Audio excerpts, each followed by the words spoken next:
पूरे आईटी के पेपर में इकलौता ऐसा टॉपिक जो बच्चों को परेशान करके रखता है, और इस टॉपिक का नाम है एसक्यूएल क्वेरीज। आज हम लोग एसक्यूएल क्वेरीज के बारे में पढ़ेंगे और जानेंगे कि इन्हें कैसे बनाते हैं। एसक्यूएल क्वेरीज शुरू करने से पहले कुछ टर्म्स हैं जो हमें पता होने चाहिए। जैसे टेबल को हम लोग रिलेशन कहते हैं, रोज को रिकॉर्ड एंड टपल कहते हैं, और कॉलम को एट्रीब्यूट्स एंड फील्ड्स कहते हैं। अब एसक्यूएल क्वेरीज बेसिकली एक या एक से ज़्यादा टेबल्स से अपने अकॉर्डिंग डाटा जो हमें चाहिए उसे हम कैसे रिट्रीव करते हैं, उस तक कैसे पहुंचते हैं, बेसिकली इस पे है। अब एसक्यूएल क्वेरीज में हम कई सारे कमांड्स लिखते हैं, कई सारे क्लॉजेस लिखते हैं, कई सारे ऑपरेशंस का इस्तेमाल करते हैं कि हम जो डाटा चाह रहे हैं हम उस टेबल से निकाल सकें। अब एसक्यूएल क्वेरीज शुरू करने से पहले कुछ कमांड हैं जो हमें पता होनी चाहिए। सबसे पहला कमांड है select command. Select command display करने के काम आता है, या तो पूरी की पूरी टेबल को, मतलब सारे कॉलम्स को भी डिस्प्ले करने के काम आता है, और कुछ पर्टिकुलर कॉलम्स को भी डिस्प्ले कराने के काम आता है सेलेक्ट कमांड। ठीक है, इसके बाद इंसर्ट कमांड है। इंसर्ट नई रो को, टेबल में नई रो को इंसर्ट कराने के काम आता है। फिर डिलीट कमांड है। डिलीट कमांड टेबल में प्रेजेंट रो को हटाने के लिए काम आता है। Update command. अपडेट कमांड पहले से मौजूद डाटा को रिप्लेस करने के काम आता है, कि उसको बदलकर कोई और डाटा वहां पे इंसर्ट कर दिया तो अपडेट कर दिया। अपडेट इसलिए काम आता है। और फिर लास्ट में हम लोग पढ़ेंगे alter command. Alter command table में नया कॉलम ऐड करने के लिए भी इस्तेमाल होता है, कॉलम का नाम चेंज करने के लिए भी इस्तेमाल होता है, और नए कॉलम को रिमूव करने के लिए भी अल्टर कमांड का इस्तेमाल होता है। अब हम धीरे धीरे सारे ही कमांड्स के बारे में पढ़ेंगे और इन्हें डिटेल से समझेंगे। हर टेबल का अपना एक नाम होता है और हम उस नाम से ही उस टेबल की पहचान करते हैं। सामने जो टेबल आपको दी गई है उसका भी एक नाम है, देखिए ऊपर उसका नाम गिवन है। तो इस टेबल का नाम क्या है? कस्टमर्स। मतलब ये जो टेबल है इसके अंदर कस्टमर्स से रिलेटेड डाटा आपको दिया गया है। तो सबसे पहला जो हम कमांड पढ़ने जा रहे हैं वो है सेलेक्ट कमांड। अब ये सेलेक्ट कमांड करता क्या है? सेलेक्ट कमांड डिस्प्ले कराता है सारी की सारी रोज को या सारे के सारे कॉलम्स को।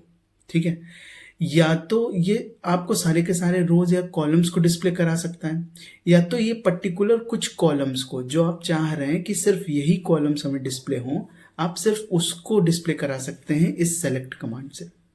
अब इस सेलेक्ट कमांड को लिखने का एक ढंग है, एक तरीका है, एक सिंटैक्स है। आपको वो सिंटैक्स समझना पड़ेगा।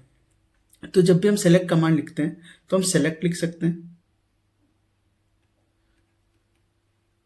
उसके बाद हम एस्ट्रिक लगा सकते हैं। ये एस्ट्रिक या स्टार जो है वो डिनोट करता है कि हम सारी के सारे कॉलम्स को और सारी के सारी रोज को, मतलब ऑल डाटा को डिस्प्ले कराना हो तब हम ये स्टार लगाते हैं। तो उसने कहा कि सेलेक्ट कर दो, मतलब डिस्प्ले कर दो सारा का सारा डाटा, ऑल डाटा। फ्रॉम कहाँ से? ये फ्रॉम लिखना जरूरी है। ठीक है, फ्रॉम के बाद हम बताते हैं कि हम किस टेबल से डाटा उठा रहे हैं। अब मान लीजिए आपके पास एक या एक से ज्यादा टेबल है, तो आप कैसे बताएंगे हम किस टेबल के बारे में किस समय पर बात कर रहे हैं? वो फ्रॉम के बाद उस टेबल का नाम लिख कर आप बताएंगे। अब जो ऊपर टेबल का नाम दिया गया है वो है कस्टमर्स, तो आपको फ्रॉम कस्टमर्स से डाटा लेना है, तो आपको कस्टमर्स यहाँ पे टेबल का नाम यहाँ पे लिखना पड़ेगा, कस्टमर्स। अब ऊपर जो स्पेलिंग लिखी है टेबल की, हमें एग्जैक्टली वही स्पेलिंग लिखनी होती है। तो हमने लिखा कस्टमर्स, और जो कैपिटल ऊपर लिखा है तो वो कैपिटल लिखेंगे, जो चीज़ स्मॉल से लिखी है वो चीज़ स्मॉल से लिखेंगे, और हमेशा इसको सेमी कोलन से बंद करेंगे। ये सेमी कोलन से क्लोज करना बहुत इंपॉर्टेंट है। कोई भी कमांड एंड होता है सेमी कोलन से, मतलब कोई भी क्वेरी जो है वो खत्म किससे होती है? सेमी कोलन से। बिना सेमी कोलन लगाए ये सेलेक्ट कमांड रन होने के बाद कोई भी आउटपुट नहीं देगा। रन होने के बाद कोई भी आउटपुट नहीं देगा अगर आपने सेमीकोलन नहीं लगाया होगा। तो इस सेमीकोलन से एंड करना इज वेरी इंपॉर्टेंट। चाहे कोई भी कमांड हो वो सेमीकोलन से ही एंड होगा। ठीक है, तो आपने ये जो सिंटेक्स लिखा है इसमें तो आपने ऑल डाटा को डिस्प्ले करा दिया, मतलब सारे के सारे कॉलम्स डिस्प्ले हो जाएंगे अलोंग विद ऑल द रोज। लेकिन क्या हो कि हम कुछ पर्टिकुलर कॉलम्स को ही डिस्प्ले कराना चाहते हैं, तो आपको लिखना पड़ेगा सेलेक्ट। फिर आपको यहाँ पे कॉलम के नाम लिखने पड़ेंगे। जैसे एक कॉलम डिस्प्ले कराना है तो एक लिख दिया, लेकिन एक से ज़्यादा कॉलम होंगे तो उनको कॉमा करके सेपरेट करेंगे। ठीक है, और फिर ये कॉलम कहाँ से हैं तो लिखेंगे हम from which table, these columns are from which table. तो फ्रॉम के बाद टेबल का नाम लिखेंगे, यहाँ पे टेबल का नाम, तो टेबल का नाम ऊपर कस्टमर्स था तो कस्टमर्स लिख दिया। कुछ और टेबल का नाम होता तो हम कुछ और लिखते हैं यहाँ पे। फिर इसको सेमी कोलन से बंद करना नहीं भूलेंगे। ठीक है, तो ये हो गया कुछ कॉलम्स को डिस्प्ले कराने के लिए कमांड लिखना। अब आगे देखते हैं। अब देखिए यहाँ पे ऊपर टेबल वही है कस्टमर्स, हमने लिखा सेलेक्ट कमांड। सेलेक्ट कमांड के बाद इस बार हमने स्टार मतलब एस्ट्रिक नहीं लगाया। एस्ट्रिक लगाते तो पूरी की पूरी टेबल ही डिस्प्ले हो जाती। जैसे कि आप पीछे देख सकते हैं, ये एस्ट्रिक जब हमने लगाया तो रन होने के बाद यही ऊपर वाली टेबल जो आप देख सकते हैं ये पूरी की पूरी टेबल ही डिस्प्ले हो जाएगी। लेकिन यहाँ पर हमने एस्ट्रिक ना लगा के, स्टार ना लगा के कॉलम के ही नाम लिखे हैं। देखिए पहला जो लिखा कस्टमर आईडी वो पहला कॉलम है टेबल का, ये जो लिखा हुआ है वो दूसरा कॉलम है टेबल का, और फिर सिटी भी कॉलम का ही नाम है। ठीक है, ये 3 कॉलम्स पूरे के पूरे डिस्प्ले आपको कराने हैं, पूरे के पूरे। और कहाँ से कराने हैं तो आपने लिखा फ्रॉम। ठीक है, इस फ्रॉम के बाद आप लिखेंगे टेबल का नाम। टेबल का नाम है कस्टमर्स तो कस्टमर लिख दिया, और इस सेमी कोलन से क्लोज करना नहीं भूलेंगे। ठीक है, तो आपने मतलब आपको सिर्फ 3 कॉलम चाहिए, पहला, दूसरा और ये सिटी वाला तीसरा। तो देखिए आप रन होने के बाद ये जो आउटपुट आप देख सकते हैं यहाँ पे सिर्फ 3 ही कॉलम डिस्प्ले हुए हैं। ये कस्टमर आईडी जो आपने ऊपर लिखी है, ये कस्टमर नेम जो आपने ऊपर लिखा हुआ है ये, और सिटी जो आपने यहाँ लिखा है, और ये पूरे के पूरे 11 रो, पूरे के पूरे 11 रो को डिस्प्ले करा रहा है। देखिए ऊपर भी 11 रो है, सिर्फ ये वाला कॉलम, ये वाला कॉलम और ये सिटी वाला कॉलम ही डिस्प्ले हुआ है क्योंकि आपने वही मेंशन किया है। अब ध्यान आपको ये देना है कि अगर ऊपर जो कॉलम का नाम जैसा लिखा है आपको एग्जैक्टली वैसा ही यहाँ पे मेंशन करना है। मतलब जो चीज़ कैपिटल से लिखी है वो कैपिटल से, और जो चीज़ स्मॉल से लिखी है वो स्मॉल अल्फ़ाबेट से लिखना है। हालांकि ये इतना इम्पोर्टेंट नहीं है, लेकिन हम लोग सीख रहे हैं तो कुछ सीक्वेंस में सीखते हैं तो ज़्यादा सही से जान पाएंगे। ठीक है, अब ये यहाँ पे देखिए कस्टमर नेम कॉलम का नाम है वही हमने यहाँ पे लिख दिया, सिटी जैसे लिखा हुआ है वैसे ही यहाँ पे लिख दिया एग्जैक्टली। ठीक है, अब आगे बढ़ते हैं। तो अब अगर आप देख सकते हैं ये कंट्री जो कॉलम है इसमें कई टाइप का डाटा है। जैसे जर्मनी यहाँ पे है तो जर्मनी वापस रिपीट हो रहा है। ठीक, मैक्सिको 2 बार रिपीट हो रहा है, यूके 2 बार रिपीट हो रहा है। ठीक है, फ्रांस भी देखिए 2 बार रिपीट हो रहा है, स्पेन 1 बार है, स्वीडन 1 बार है और कनाडा 1 बार है ना। ये तो अब हम चाह रहे हैं कि कंट्री वाला कॉलम तो डिस्प्ले हो, लेकिन ये पूरा का पूरा कॉलम डिस्प्ले ना हो। इसके डिस्टिंक्ट वैल्यू मतलब डिफरेंट वैल्यू, अलग डिफरेंट टाइप की वैल्यू ही डिस्प्ले हो, जो बार बार रिपीट हो रही है वो डिस्प्ले ना हो। हम चाह रहे हैं यहाँ पे जो वैल्यू है वो एक ही बार डिस्प्ले हो। देखिए कनाडा 1 बार आ गया, इन सब में से कनाडा है ना 1 ही बार आया, कनाडा रिपीट नहीं हो रहा। फ्रांस आ गया, जर्मनी आ गई, मैक्सिको, स्पेन, स्वीडन और यूके, मतलब कंट्री हमारे डिस्टिंक्ट कंट्री आ गई। तो इसको लिखने के लिए आपको सेलेक्ट लिखना पड़ेगा, सेलेक्ट के बाद ये डिस्टिंक्ट लिखना पड़ेगा, तो वो कंट्री को कैसा कर देगा, डिस्टिंक्ट कर देगा। कंट्री में जो भी वैल्यू है उसको एक एक बार डिफरेंट वैल्यूज को शो करेगा, डिफरेंट वैल्यूज को डिस्प्ले कराएगा। फ्रॉम कहाँ से, फ्रॉम के बाद लिखते हैं टेबल का नाम और सेमी कोलन लास्ट में लगा देते हैं। ठीक है, ये टेबल का नाम लिखा हुआ है, टेबल का नाम ऊपर मेंशन है। ठीक है, तो अगर मान लीजिए आपने लिखा होता सेलेक्ट, फिर आपने कॉलम का नाम दे दिया होता कंट्री, कंट्री जैसे ऊपर लिखा मैं वैसे ही एग्जैक्टली लिखूंगा, फिर लिखूंगा फ्रॉम, और फिर कस्टमर्स टेबल का नाम जैसे ऊपर लिखा है वैसे ही एग्जैक्टली लिखूंगा कस्टमर्स, फिर सेमीकोलन से क्लोज करता हूँ। अगर मैंने सिर्फ इतना ही लिखा होता तो ये पूरा का पूरा ऊपर जो आप कंट्री वाला कॉलम देख रहे हैं सिर्फ वही डिस्प्ले होता, पूरा का पूरा कॉलम।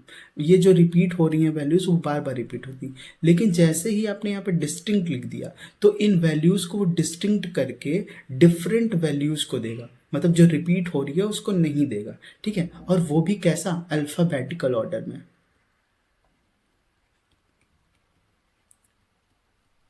ठीक है।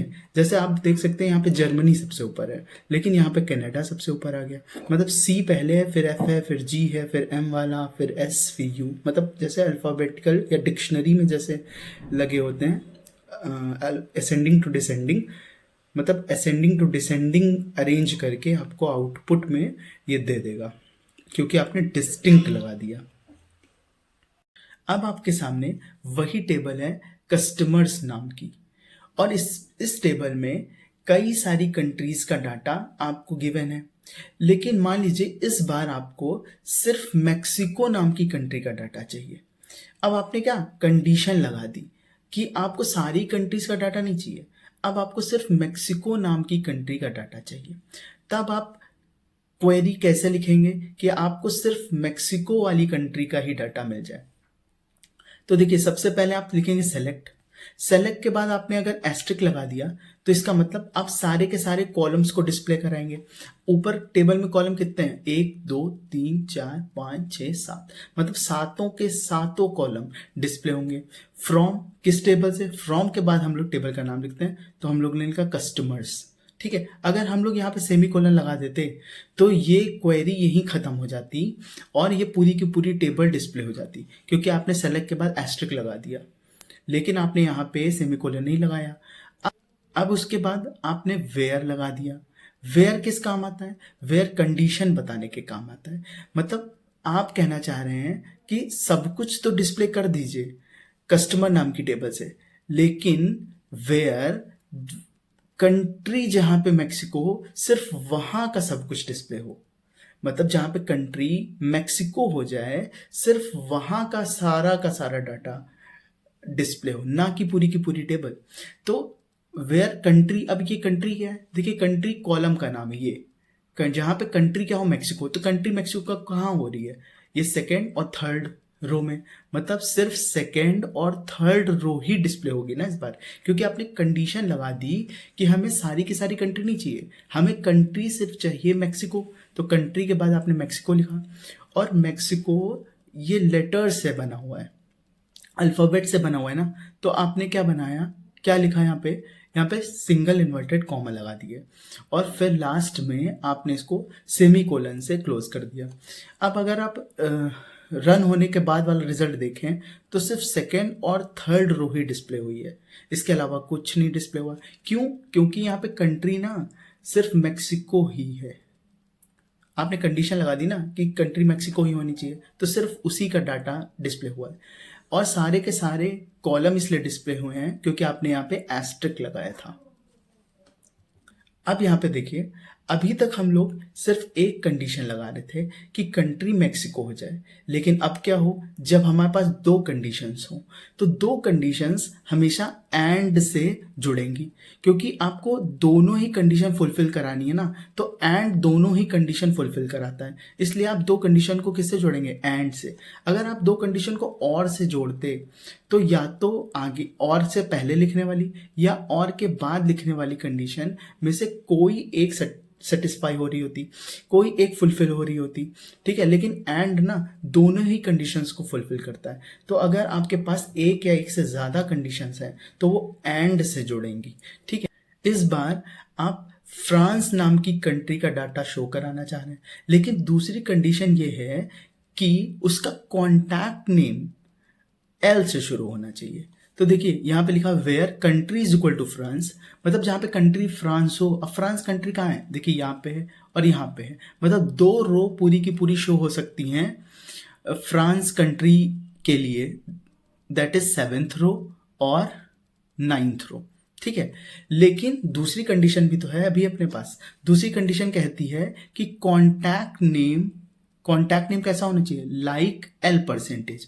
अब एल परसेंटेज लिखने का मतलब है कि कॉन्टैक्ट नेम कुछ इस तरीके से दिखाई देना चाहिए। कॉन्टैक्ट नेम कहाँ पे लिखा है, देखिए ये तो कस्टमर नेम है, तो ये है कॉन्टैक्ट नेम वाला कॉलम। कॉन्टैक्ट नेम कैसा दिखे, फ्रांस कंट्री का ही, जहां पे फ्रांस कंट्री है उसके कॉन्टैक्ट नेम की बात हो रही है कि जहां फ्रांस कंट्री है उसके साथ साथ, क्योंकि एंड लगा है ना, तो उसके साथ साथ जो कॉन्टैक्ट नेम है वो कैसा शुरू होना चाहिए, एल से शुरू होना चाहिए, और उसके बाद जो कुछ लिखा हो वो मायने नहीं रखता। तो अभी कॉन्टैक्ट नेम हम लोग देखेंगे, फ्रांस के सामने कॉन्टैक्ट नेम देखिए, क्या ये एल से शुरू हो रहा है, नहीं, ठीक है, तो ये डिस्प्ले नहीं होगा। क्या ये फ्रांस के सामने वाला जो कॉन्टैक्ट नेम है क्या वो एल से डिस्प्ले हो रहा है, हाँ, ठीक है, तो वो कौन, जहां पे कंट्री फ्रांस हो वो भी आपको फुलफिल करनी है कंडीशन, और कॉन्टैक्ट नेम एल से शुरू हो वो भी फुलफिल करनी है, दोनों ही कंडीशन फुलफिल होनी चाहिए, इसलिए बीच में एंड लगा हुआ है, ठीक है। अब इस क्वेरी को एंड करेंगे सेमीकोलन से, तो मतलब दोनों ही कंडीशन जब फुलफिल होगी तो सिर्फ 9th वाली रो डिस्प्ले होगी, तो देखिए, और 7th वाली तो नहीं होगी। अब यहाँ पर रन होने के बाद देखिए सिर्फ 9th वाली रो डिस्प्ले हो रही है, ठीक है। अब यहाँ का कॉन्टैक्ट नेम भी एल से शुरू हो रहा है और यहाँ की कंट्री भी फ्रांस है। अभी तक हम लोगों ने पढ़ा कि एंड दो कंडीशंस को एक साथ फुलफिल कराता है।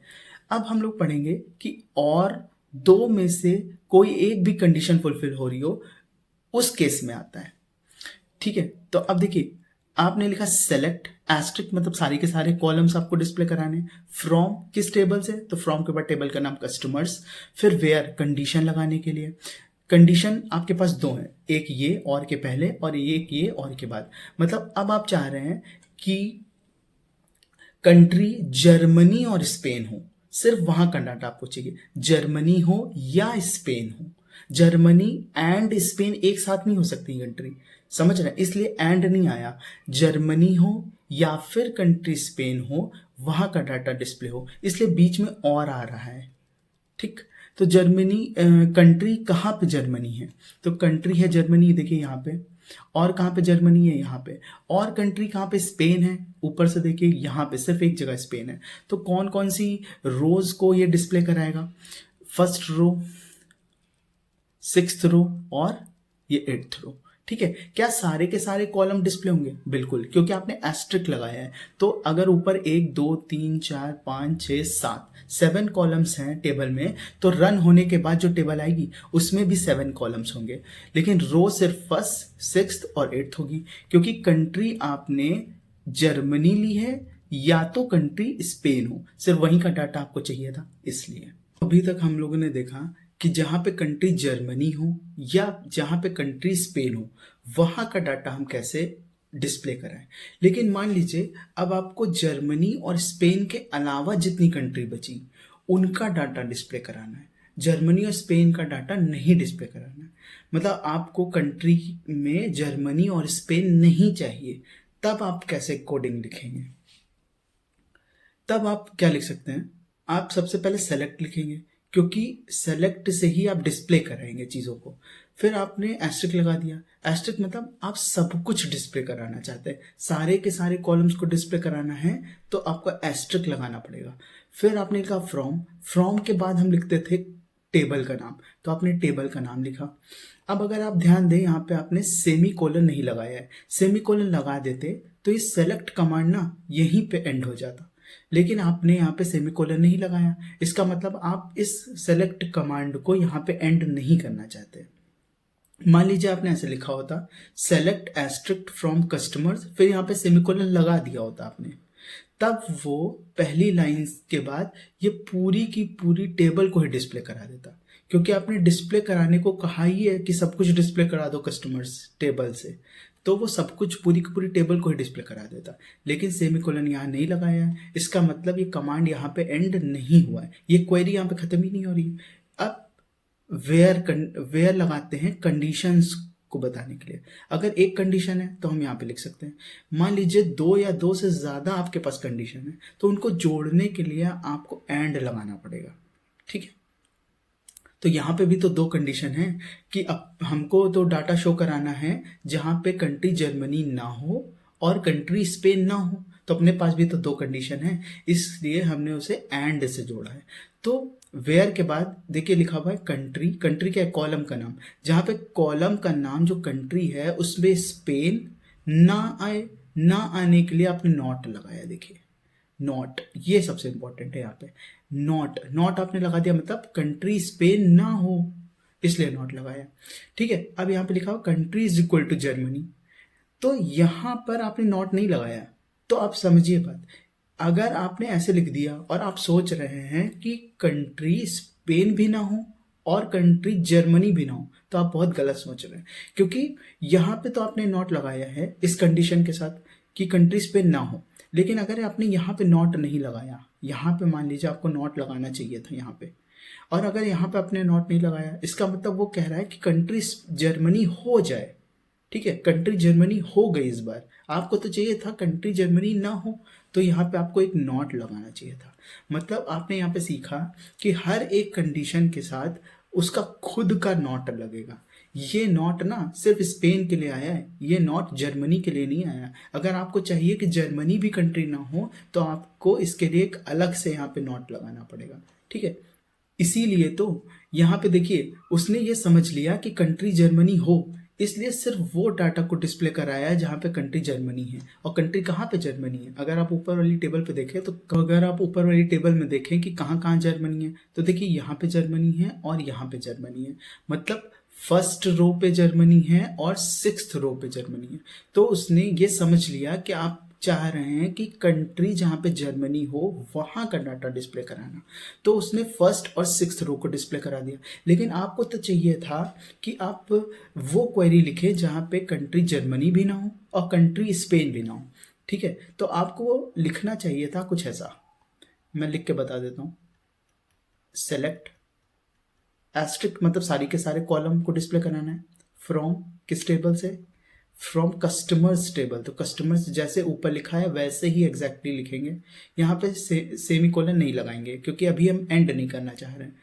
वेयर, वेयर के बाद कंडीशन नंबर 1 की कंट्री, देखिएगा कंट्री, अगर आपने ऐसे लिखा कि country is equal to Spain, ठीक है। अब ये क्योंकि अल्फ़ाबेट्स लिखे हुए हैं तो यहाँ पे ऐसे सिंगल इन्वर्टेड कॉमा लगाना ज़रूरी है। ठीक है, अगर आपने सिर्फ इतना लिखा और यहाँ पे एंड कर दिया, ठीक है, तो वो समझ रहा है कि कंट्री स्पेन हो, लेकिन आपको तो चाहिए ना हो, तो यहाँ पे नॉट लगाना पड़ेगा आपको।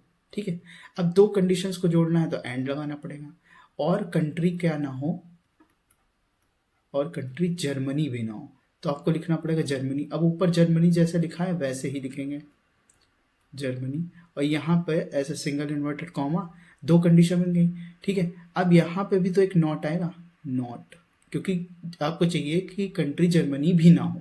ठीक है, और फिर यहाँ पे सेमीकोलन से एंड, ये मस्ट है। ठीक, समझ में आया। अब मान लीजिए आपको ना ही स्पेन का डाटा चाहिए, ना ही मेक्सिको का, ना ही फ्रांस का, और ना ही यूके का। ठीक है, तो आपको मेक्सिको का भी डाटा नहीं चाहिए, आपको यूके का भी नहीं चाहिए, आपको स्पेन का भी नहीं चाहिए, और यहाँ पे भी यूके आ रहा है ये भी नहीं, और फ्रांस भी नहीं चाहिए। ठीक है, तो आपको मतलब कंट्री के इस कॉलम में इतने सब का डाटा, इतनी सब कंट्रीज का डाटा नहीं चाहिए मान लीजिए। तब आप कैसे लिखेंगे, तब आप लिखेंगे सेलेक्ट, क्योंकि आपको डिस्प्ले कराना है। एस्ट्रिक मतलब सारे के सारे कॉलम, फ्रॉम कस्टमर्स टेबल से सेमीकोलन नहीं लगाएंगे। वेयर कंडीशन नंबर 1 जहाँ पे कंट्री स्पेन ना हो, ना हो तो इसका एक नॉट अलग से लगाया, इस कंडीशन का अपना एक खुद का नॉट है। फिर दो कंडीशन को जोड़ना है तो एंड लगाया। फिर इस कंट्री मेक्सिको ना हो, ये कंडीशन का अपना एक खुद का नॉट है, देखिए। ठीक है, फिर आपने एंड लगाया कंडीशन को जोड़ने के लिए। फिर कंट्री फ्रांस भी ना हो, इसके लिए अपना नॉट लगाया। अगर ये नॉट ना होता तो वो समझता कि कंट्री फ्रांस हो। ठीक है, लेकिन आपने यहाँ पे नॉट लगा के उसको क्लियर कर दिया कि आपको फ्रांस वाली भी कंट्री का डाटा नहीं चाहिए। फिर एंड लगाया कंडीशन को जोड़ने के लिए। कंट्री जहाँ पे यूके भी ना हो तो नॉट लगाया आपने। देखिए हर एक कंडीशन के पास अपना एक नॉट है। तो इतनी कोडिंग करने के बाद आपको कौन सी रोज डिस्प्ले होंगी, क्या आप बता सकते हैं?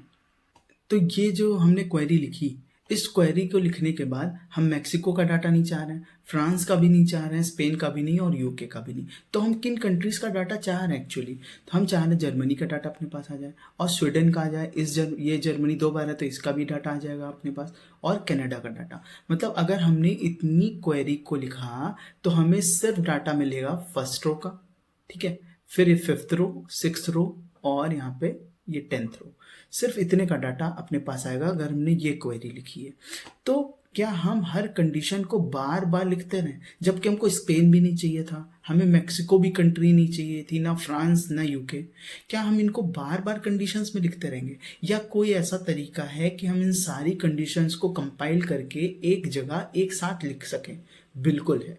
तो और दूसरा मेथड ये है कि हम इसको दूसरी तरीके से ऐसे लिख सकते हैं कि हमने लिखा पहले सेलेक्ट, ठीक है, फिर एस्ट्रिक फ्रॉम कस्टमर्स, वही पहली वाली लाइन, फिर हम लिख सकते हैं वेयर, जहां पे कंट्री, अब कंट्री को तो नहीं होना है ना, तो हम कंट्री नहीं चाह रहे हैं इसलिए हमने लगाया नॉट। अब हम यहाँ पे इन पढ़ रहे हैं। इन किस लिए काम आता है? इन काम आता है कई डिफरेंट टाइप की कंडीशंस को एक साथ कंपाइल करने के लिए, ठीक है। हम इन लगाते हैं, बार बार एंड ना लगाना पड़े, उसकी जगह सब कुछ एक जगह कंपाइल करके एक साथ ही लिख दिया जाए उसको, तब हम लगाते हैं इन, ठीक है।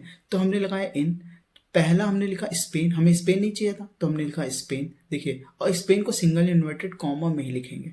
दूसरा जो हमें नहीं चाहिए कंट्री, उसके बीच में कॉमा लगाएंगे, दूसरी कॉमा लगा के दूसरी कंट्री, फिर उसको भी सिंगल इन्वर्टेड कॉमा में, कॉमा लगा के तीसरी कंट्री, उसको भी सिंगल इन्वर्टेड कॉमा में, और कॉमा लगा के चौथी कंट्री, उसको भी सिंगल इन्वर्टेड कॉमा में।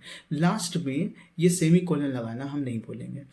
तो इनने बेसिकली क्या किया, इनने एंड जो बार बार काम कर रहा था, मतलब एंड से हम जो डिफरेंट कंडीशंस को जोड़ रहे थे उनको एक जगह कंपाइल करके इनने लिख दिया, जिससे वो कंडीशन हमें बार बार ना लिखनी पड़े, ठीक है। तो अगर हम देखें कि ये लिख दें या फिर ये क्वेरी लिख दें, अपने पास आउटपुट में आएगा फर्स्ट रो, 5th रो, 6th रो और 10th रो। तो देखिए आप देख सकते हैं कि रन होने के बाद उसे मिला फर्स्ट रो, 5th रो, 6th रो और 10th रो।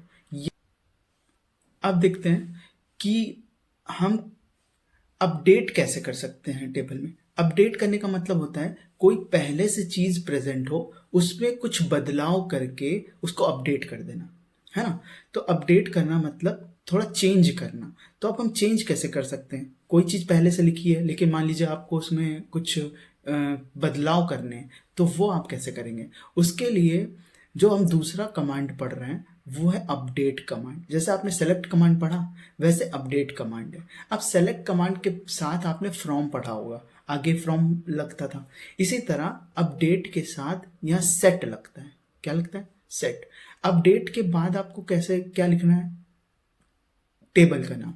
जैसे आप सेलेक्ट में पढ़ रहे थे, इसका भी एक लिखने का तरीका है। अपडेट आपने लिखा, अपडेट को लिखने के बाद आप लिखेंगे टेबल का नाम, और टेबल का नाम क्या है? कस्टमर्स। देखिए ऊपर टेबल का नाम गिवन है तो वही लिखेंगे कस्टमर्स, ठीक है। फिर यहाँ पे ही एंड नहीं होता है क्योंकि आपको बदलाव करने हैं। तो आपने सेट कर दिया कॉन्टैक्ट नेम नाम का कॉलम। कॉन्टैक्ट नेम आप ढूंढिए, कॉलम कहाँ पे? देखिए यहाँ पे है कॉन्टैक्ट नेम। तो कॉन्टैक्ट नेम में आप बदलाव करना चाह रहे हैं तो contact name is equal to Juan. तो आपने जुआन कर दिया कॉन्टैक्ट नेम को, लेकिन कहाँ पे जुआन? क्या पूरे कॉन्टैक्ट नेम बदल जाएंगे? नहीं। तो आपको कंडीशन लगानी है तो आपने लगाया वेयर। वेयर से आप कंडीशन बता रहे हैं जहां पे कंट्री क्या हो? मैक्सिको हो। तो मैक्सिको कंट्री कहाँ है? ढूंढिए यहाँ पे। मैक्सिको कंट्री तो यहाँ पे है, यहाँ पे। तो आप सेट के बाद लिखते हैं कि हम क्या चेंज करना चाह रहे हैं, क्या क्या बदलाव करना है या फिर क्या चेंज करना है, वो हम सेट के बाद लिखते हैं। लेकिन कहाँ बदलाव करना है वो हम कंडीशन में वेयर के बाद लिखते हैं। तो आपको समझ में आएगा कि सेट कर दो कॉन्टैक्ट नेम वाले कॉलम में, कॉन्टैक्ट नेम मतलब ये वाले कॉलम में, 3rd कॉलम में जुआन। जुआन सेट कर दो। कहाँ पे सेट कर दो? जहाँ पे कंट्री क्या हो? मैक्सिको। तो कंट्री मैक्सिको कहाँ पे? 2nd और 3rd में, ठीक है। तो 2nd और 3rd रो में कॉन्टैक्ट नेम तो अभी ये लिखा हुआ है ना, इन दोनों की जगह इन दोनों को हटाकर इनकी जगह क्या कर दो? जुआन कर दो। वो ये कहना चाह रहा है कि इनकी जगह हटाकर अपडेट कर दिया जुआन, तभी तो हमने अपडेट वाला कमांड लिखा हुआ है। ठीक है, तो अब अगर आप आउटपुट देखें तो देखिए मेक्सिको यहाँ पे लिखा हुआ है, मेक्सिको यहाँ पे लिखा हुआ है, मतलब कंट्री मेक्सिको हो वो सेकंड और थर्ड रो में है, तो कॉन्टैक्ट नेम में चेंज हुआ है ना, तो सिर्फ कॉन्टैक्ट नेम वाले कॉलम में देखिए यहाँ पे जुआन हो गया है ना। आई होप आपको समझ में आ गया होगा। अब आपके सामने है परसेंटेज और अंडरस्कोर। अभी हम लोगों ने सेलेक्ट के साथ लाइक पढ़ा था, लाइक पढ़ा था। लाइक के बाद इज इक्वल टू नहीं लगता है, ठीक है, लाइक के बाद ऐसे सिंगल इन्वर्टेड कॉमा लगता है, इसमें हम परसेंटेज और अंडरस्कोर दोनों लगा सकते हैं। अब हमें समझना है कि कहाँ परसेंटेज लगता है और कहाँ पे अंडरस्कोर लगता है। परसेंटेज मल्टीपल कैरेक्टर्स के लिए भी लग सकता है, जीरो कैरेक्टर के लिए भी लग सकता है, लेकिन अंडरस्कोर सिर्फ एक सिंगल कैरेक्टर के लिए लगेगा। इसको समझने के लिए एक एग्जांपल ले लेते हैं, जैसे कि अपने पास कुछ नाम है, पूजा, ठीक है, और पुष्कर और पुनीत, पंकज और मान लेता उत्कर्ष। तो हम मानते हैं कि अपने पास इतने नाम हैं, ठीक है, लेकिन आपने अगर लिख दिया लाइक पी परसेंटेज, ठीक है, अगर आपने ये लिख दिया तो आप मतलब कहना चाह रहे हैं कि पी कैरेक्टर से शुरू होने वाले नाम हमें चाहिए, जो पी से शुरुआत हो, जिन नाम की शुरुआत पी से हो सिर्फ हमें वो चाहिए। और परसेंटेज का मतलब है मल्टीपल कैरेक्टर्स, इसके बाद कुछ भी हो सकते हैं, मतलब शुरुआत तो पी से हो लेकिन उसके बाद चाहे जो हो उससे हमें मतलब नहीं है, ठीक है, शुरुआत पी से है लेकिन उसके बाद चाहे जो हो हमें उससे मतलब नहीं है। तो अगर आपने लाइक के बाद पी परसेंटेज लिख दिया तो वो पूजा को डिस्प्ले करा देगा, पुष्कर को डिस्प्ले करा देगा, पुनीत को भी डिस्प्ले करा देगा और पंकज को भी डिस्प्ले करा देगा, क्योंकि इन सब की शुरुआत पी कैरेक्टर से हो रही है। लेकिन क्या वो उत्कर्ष वाले नाम को डिस्प्ले करा पाएगा? नहीं, क्योंकि इसकी शुरुआत यू से हो रही है, तो ये डिस्प्ले नहीं होगा, ठीक है। अब मान लीजिए आपने लिखा लाइक, फिर आपने सिंगल इन्वर्टेड कॉमा लगाया, इसके अंदर आपने लिख दिया पी यू परसेंटेज, ठीक है। तो आप चाह रहे हैं कि पहला कैरेक्टर तो पी हो, दूसरा कैरेक्टर यू हो, ये देखिए पहला कैरेक्टर पी हो, दूसरा कैरेक्टर क्या हो, यू हो, और उसके बाद चाहे जो हो, चाहे जितने ही मल्टीपल कैरेक्टर्स चाहे जो हो, तो कुछ भी हो जाएगा तो वो परसेंटेज लगा देंगे, मतलब उन मल्टीपल कैरेक्टर्स की जगह हमने परसेंटेज लगा दिया। तो शुरुआत पी हो, उसके जस्ट बाद यू हो, तो क्या पूजा डिस्प्ले होगा? बिल्कुल। क्या पुष्कर डिस्प्ले होगा? बिल्कुल। क्या पुनीत डिस्प्ले होगा? बिल्कुल, क्योंकि पी के जस्ट बाद यू आ रहा, उसके बाद चाहे ये नाम जितना भी लंबा हो उससे मतलब नहीं है, क्योंकि आपने परसेंटेज लगा दिया। क्या पंकज डिस्प्ले होगा? नहीं। क्या उत्कर्ष डिस्प्ले होगा? बिल्कुल भी नहीं, ठीक है। अब देखते हैं, जैसे मान लीजिए आपने लिखा लाइक, ठीक, फिर आपने लिखा पी, फिर आपने यहाँ पे लगाया अंडरस्कोर और यहाँ पे लगाया एन और यहाँ पे लगाया परसेंटेज। मान लीजिए आपने ऐसे लिख दिया, इसका क्या मतलब है? इसका मतलब है कि आप पहला कैरेक्टर पी चाह रहे हैं, ठीक है, ये यहाँ पे आपने लगाया अंडरस्कोर। अंडरस्कोर का मतलब है एक ही सिंगल कैरेक्टर, मतलब पी के जस्ट बाद कुछ एक चीज आए, एक कैरेक्टर आए, लेकिन वो एक कैरेक्टर कुछ भी हो सकता है। उस थर्ड कैरेक्टर एन ही होना चाहिए, और परसेंटेज का मतलब है एन के बाद कुछ भी, ठीक है। तो आपने यहाँ पे देखिए, अब क्या पूजा डिस्प्ले होंगी? तो पी आ रहा है पहले पे, दूसरा कुछ भी हो उससे मतलब नहीं है। और तो ये बताइए क्या पूजा डिस्प्ले होंगी? क्योंकि पी पहला कैरेक्टर पी है, दूसरा कुछ भी हो, तीसरा एन होना चाहिए, तो पूजा डिस्प्ले नहीं होगी इस चीज़ से, ठीक है, इस चीज़ से पूजा डिस्प्ले नहीं होगी। अब अगर आपने ये लिखा है तो क्या पी पहला है, दूसरा कुछ भी हो, तीसरा एन होना चाहिए, तो पुष्कर भी डिस्प्ले नहीं होगा। अगर ये पी है, दूसरा कुछ भी हो, तीसरा एन है, तो ये डिस्प्ले हो जाएगा पुनीत। पहला पी, तीसरा एन, दूसरा कुछ भी, तो पंकज भी डिस्प्ले हो जाएगा। क्या उत्कर्ष डिस्प्ले होगा? नहीं। तो आपने समझा कि लाइक के बाद अगर मैंने ये लगा दिया तो इसके बाद भी डिस्प्ले नहीं होगा, ठीक है। अब मान लीजिए आपने लिख दिया लाइक के बाद ऐसे सिंगल इन्वर्टेड कॉमा, आपने लिख दिया परसेंटेज के परसेंटेज। इसका मतलब क्या है कि के पहले कितने भी कैरेक्टर आ सकते हैं और के बाद कितने भी कैरेक्टर आ सकते हैं, मतलब के उस पूरे नाम में कहीं भी आ सकता है, शुरुआत में भी, अंत में भी, बीच में भी। अब शुरू में कैसे आ सकता है, क्योंकि परसेंटेज ना 0 कैरेक्टर को भी डिनोट करता है, तो के फर्स्ट लेटर भी हो सकता है, कहीं मिड में भी आ सकता है और लास्ट में भी आ सकता है। तो के जो लेटर है क्या वो इस नाम में आ रहा है? तो अगर हम ये लिखेंगे ये, तो क्या पूजा डिस्प्ले होंगी? बिल्कुल भी नहीं, क्योंकि इनके नाम में के नहीं आ रहा है, लेकिन इसके नाम में तो के आ रहा है। इतने के लिए एक परसेंटेज लगा दिया गया और के बाद वाले के लिए एक और परसेंटेज लगा दिया गया, तो ये तो डिस्प्ले हो जाएगा। क्या ये डिस्प्ले होगा? बिल्कुल भी नहीं। क्या ये डिस्प्ले होगा? बिल्कुल हो जाएगा। क्या ये डिस्प्ले होगा? बिल्कुल हो जाएगा।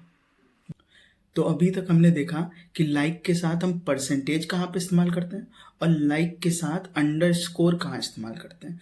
लाइक के बाद इज इक्वल टू का इस्तेमाल नहीं करते, हमने ये भी सीखा। अब आप देख सकते हैं सामने कि यहाँ पे लिखा हुआ है सेलेक्ट। सेलेक्ट के बाद एस्ट्रिक लगाया गया, मतलब सारे के सारे कॉलम्स को हम डिस्प्ले कराना चाहते हैं। फिर लिखा है फ्रॉम, फिर फ्रॉम के बाद टेबल का नाम लिखा है, that is customers. Customer table के सारे कॉलम्स को हम डिस्प्ले कराना चाहते हैं। वेयर, अब कंडीशन लगा दी, जहाँ पे सिटी वाला कॉलम, सिटी क्या है? कॉलम का नाम है। जहाँ पे कॉलम जो सिटी है वो लाइक मतलब कुछ इस तरीके से दिखे, कैसा कैसा ऐसा, कैसा उसके बाद लिखते हैं। लाइक के बाद हमने जैसे लिखा है यहाँ पे, लाइक के बाद हमने कैसे लिखा है? एल और फिर अंडरस्कोर, फिर एन, फिर डी, फिर अंडरस्कोर और फिर ये क्लोज किया है सिंगल इन्वर्टेड कॉमा और फिर ये सेमी कोलन से एंड किया है। ठीक है, तो इसका क्या मतलब हुआ? इसका मतलब हुआ कि फर्स्ट कैरेक्टर एल हो, मतलब पहला जो लेटर है वो एल हो, सेकंड लेटर अंडरस्कोर एक ही लेटर को डिनोट करता है, तो मतलब सेकंड जो लेटर है या सेकंड जो कैरेक्टर है वो कुछ भी हो सकता है, इस अंडरस्कोर की जगह कुछ भी आ सकता है। फिर एन हो थर्ड लेटर, फिर चौथा लेटर डी हो, पांचवा कुछ भी हो सकता है और छठा कुछ भी हो सकता है। हम लोग देखेंगे कि कौन सी सिटी एल से शुरू हो रही है, तो हम पहले बात तो सिटी पे जाएंगे। सिटी ये लिखा हुआ है, इसमें कौन सी सिटी एल से शुरू हो रही है? देखिए ये सब नहीं हो रही है, ये 3 नहीं हो रही, ठीक है, यहाँ पे ये 2 हो रही हैं, लेकिन ये भी तो नहीं हो रही है, ये भी कोई सिटी नहीं।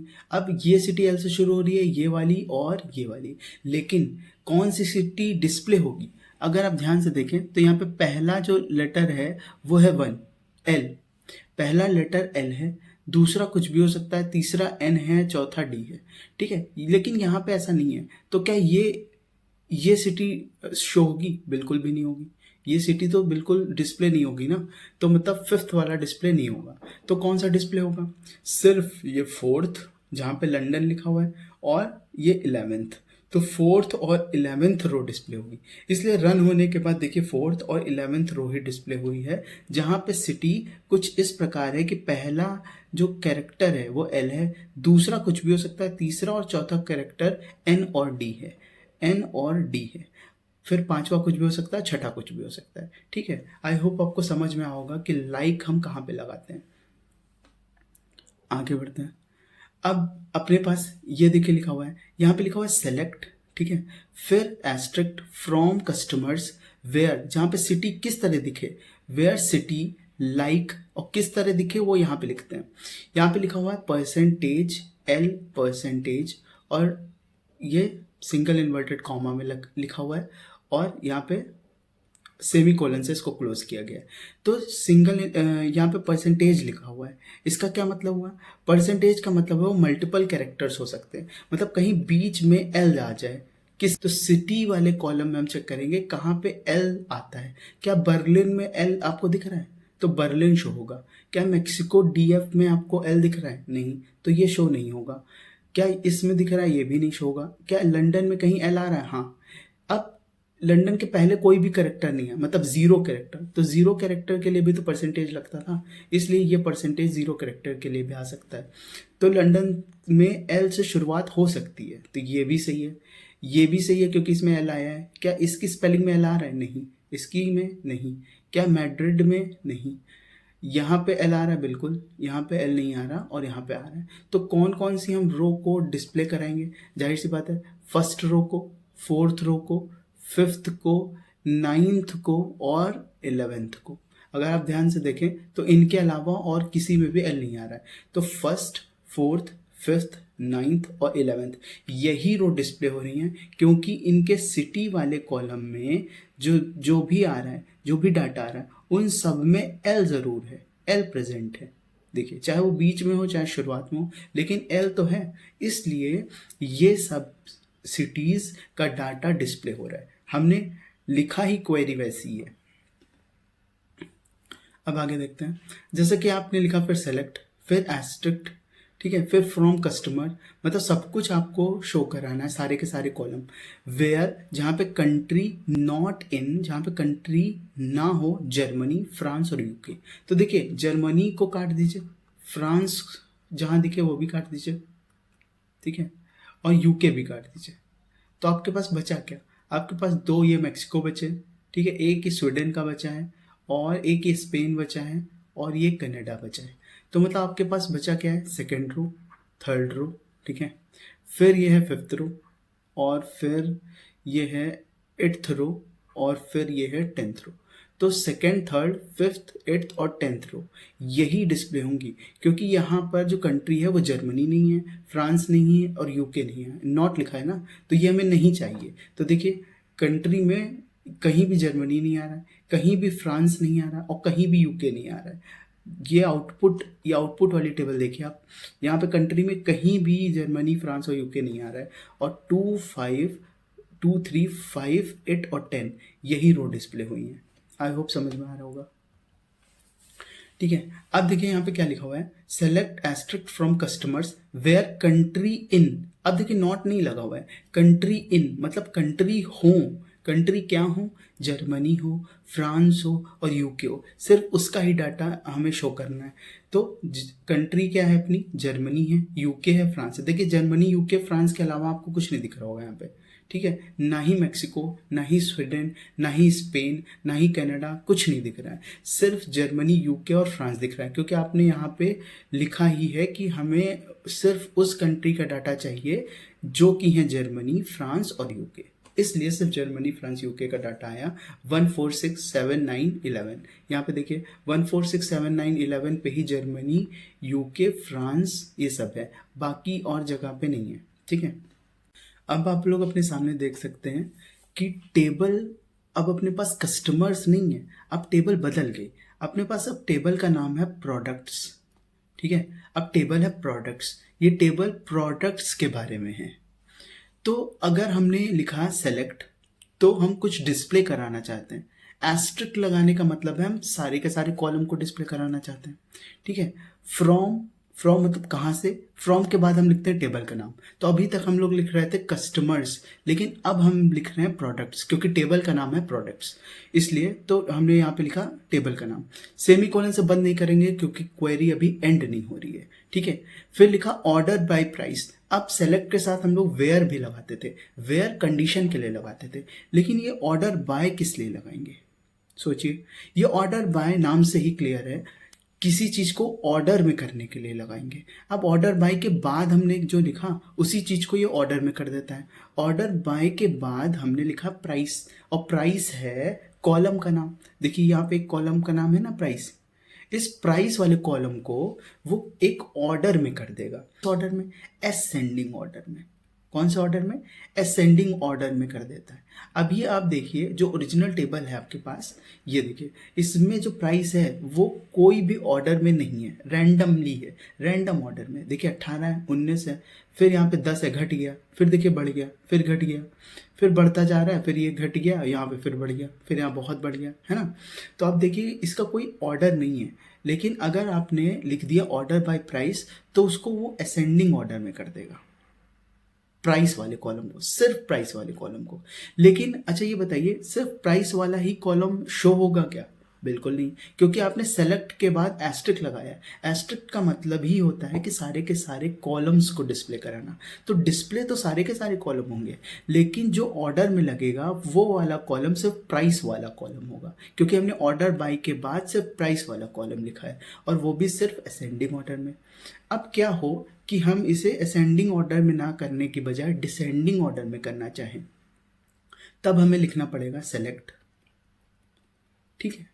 अब मान लीजिए आप कोई स्पेसिफिक कॉलम को ही, प्राइस वाले कॉलम को ही डिस्प्ले कराना चाह रहे हैं, आप सारे का सारा कॉलम नहीं डिस्प्ले कराना चाह रहे हैं, तो सेलेक्ट के बाद एस्ट्रिक की जगह आप इस प्राइस वाले कॉलम का नाम लिख देंगे प्राइस।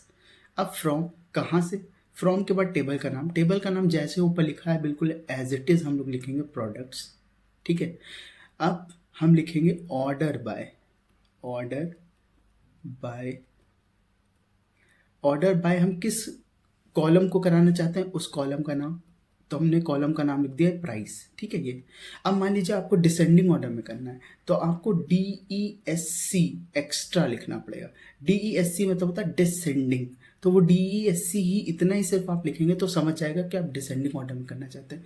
और सेमी कोलन से क्वेरी को एंड करना ना भूलें, इसको एंड करना बहुत ज़रूरी है सेमी कोलन से, ठीक है। तो अब की जो प्राइस, अब वो शो सिर्फ प्राइस ही करेगा, रन होने के बाद सिर्फ एक ही कॉलम शो होगा जो कि है प्राइस, और इसकी जो वैल्यूज़ हैं वो कैसे अरेंज हो जाएंगी, डिसेंडिंग ऑर्डर में अरेंज हो जाएंगी, क्योंकि आपने यहाँ पे DESC लिख दिया। मान लीजिए आप ये DESC नहीं लिखते, सिर्फ ऐसे लिखते, सिर्फ ऐसे, ठीक है, तो वो बाय डिफ़ॉल्ट असेंडिंग ऑर्डर में कर देता। आपको ASC लिखने की ज़रूरत नहीं है, आप बिना लिखे ही ASC, यहाँ पे आपको ASC लिखने की ज़रूरत नहीं है, ठीक है, वो by default he ascending order में करता है, ऑर्डर बाय, ठीक है। ये order by default ascending order में ही करता है। तो आप समझे कि ऑर्डर बाय जो होता है वो सॉल्टिंग के लिए इस्तेमाल होता है, सॉल्ट करने के लिए, डाटा को सॉल्ट करने के लिए, एक निश्चित क्रम में लगाने के लिए ऑर्डर बाय का इस्तेमाल होता है, जबकि वेयर का इस्तेमाल कंडीशंस के लिए होता था, ठीक है। अब यहाँ पे आप देखिए, आपने लिखा select asterisk from products, order by price. अब ऑर्डर बाय किस चीज़ को करना है, सिर्फ इस कॉलम को किया है, सिर्फ इस कॉलम को, प्राइस वाले कॉलम को, वो भी कैसा, डिसेंडिंग। तो डिसेंडिंग के लिए आपको DESC लिखना ज़रूरी है, उसके बाद यहाँ पे सेमीकोलन से इसको एंड करना ज़रूरी है। तो देखिए अभी तक प्राइस ऐसे रैंडम था, लेकिन अब की प्राइस देखिए डिसेंडिंग ऑर्डर में, मतलब सबसे बड़ा ऊपर, सबसे बड़ी वैल्यू ऊपर, ठीक है, और सबसे छोटी वैल्यू नीचे, सबसे छोटी वैल्यू नीचे, है ना। तो डिसेंडिंग ऑर्डर में हो गया कि नहीं, क्योंकि आपने यहाँ पे DESC लिखा है। लेकिन तो सारे के सारे कॉलम हो रहे हैं, देखिए ये वाला भी कॉलम शो हो रहा है, ये भी, ये भी, ये वाला भी, ये वाला भी, और ये वाला भी, सारे के सारे कॉलम इसलिए शो हो रहे हैं क्योंकि आपने सेलेक्ट के बाद क्या लगाया है, एस्ट्रिक लगाया है। आई होप आपको समझ में आ रहा होगा। अब क्या है, टेबल प्रोडक्ट दी हुई है, आपने लिखा सेलेक्ट एस्ट्रिक्ट फ्रॉम प्रोडक्ट्स, मतलब सारे के सारे कॉलम्स को आपको डिस्प्ले कराना है। वेयर कंडीशन आपने लगा दी, हम सारे के सारे कॉलम को तो डिस्प्ले कराना चाह रहे हैं, लेकिन इस कंडीशन के साथ वेयर, जहाँ पे प्राइस, प्राइस कैसा हो, प्राइस देखिए कॉलम का नाम है, ये देखिए प्राइस, तो प्राइस कैसा हो, बिटवीन 10 एंड 20 हो, 10 और 20 के बीच में हो। आपने क्या लगा दिया, बिटवीन, बिटवीन एट 10 एंड 20। अब देखिए 18, 19, 10, 22 ये सब प्राइस दिया हुआ है, तो 10 और 20 के बीच वाला प्राइस कौन है, आप देखें तो 10 और 20 के बीच में प्राइस, क्या ये 10 को इंक्लूड करेंगे कि नहीं। क्वेश्चन ये है कि अगर बिटवीन 10 एंड 20 लिखा होगा तो ये जो दो वैल्यू है इसको इंक्लूड करेगा या एक्सक्लूड करेगा, बताइए। तो इनको ना इंक्लूड कर लेगा, इंक्लूड, बिटवीन में ये वैल्यूज इंक्लूड हो जाती हैं, ठीक है, तो ये 10 वाली वैल्यू शो होगी। आप समझ रहे हैं, ऐसा नहीं है कि 10 और 20 के बीच वाली वैल्यू शो हो, 10 वाली भी वैल्यू शो होगी, अगर 20 लिखा होता तो वो भी वैल्यू शो होती, लेकिन यहाँ पे कहीं लिखा नहीं है। तो 10 और 20 के बीच में कितनी वैल्यू है, देखिए 18 है, 19 है, 10 खुद यहाँ पे आ रहा है इसलिए भी है, ठीक है, 20 है नहीं कहीं, और ये तो 20 से बड़ा होगा, ये भी, ये भी, ये भी, ये भी, सब, ठीक है। तो सिर्फ ऊपर के तीन, ऊपर की सिर्फ 3 वैल्यूज ऐसी हैं जो कि 10 और 20 के बीच में हैं, इंक्लूडिंग 10 एंड 20। देखिए हमेशा ऐसा होता है ना, मैथमेटिकली अगर आप पढ़ेंगे तो 10 और 20 इंक्लूड नहीं होते, लेकिन यहाँ पर जब आप क्वेरी लिख रहे होते हैं तो बिटवीन के बाद ये जो 10 और 20 लिखा हुआ है ये इंक्लूड किए जाते हैं, एक्सक्लूड नहीं किए जाते, इनको भी लेंगे। अगर यहाँ पे 10 आ गया तो ये 10 भी शो होगा, तो मतलब कौन कौन सी रो शो होंगी, फर्स्ट, सेकेंड और थर्ड। तो देखिए रन होने के बाद ये देखिए फर्स्ट, सेकेंड और थर्ड ही शो हो रही है, ठीक है। और यहाँ पे प्राइस देखिए 10 और 20 के बीच वाला प्राइस है, 18, 19 और ये 10 भी इंक्लूड होगा। अगर यहाँ 20 भी होता ना तो 20 भी आ जाता है यहाँ पे। आई होप आपको समझ में आ रहा है। अब आप देखिए टेबल का नाम अभी भी प्रोडक्ट्स है, इसलिए फ्रॉम के बाद हमने प्रोडक्ट्स ही लिखा है, ठीक है। Where price not between 10 and 20, तो प्राइस अब यहाँ पे कैसा हो, नॉट बिटवीन, तो बिटवीन आपने पढ़ा, उसके बाद आपने क्या पढ़ा, नॉट बिटवीन, तो प्राइस नॉट बिटवीन 10 एंड 20, मतलब 10 और 20 के बीच में प्राइस अब ना हो। पहले जब 10 और 20 के बीच में प्राइस था तब ये और ये वाली रो शो हो रही थी, मतलब first second third row show हो रही थी। लेकिन अब हमने लिख दिया नॉट बिटवीन, मतलब इन दोनों वैल्यूज के बीच में प्राइस की वैल्यू ना हो, तो अब ये शो होगा, इतनी वैल्यू शो होंगी।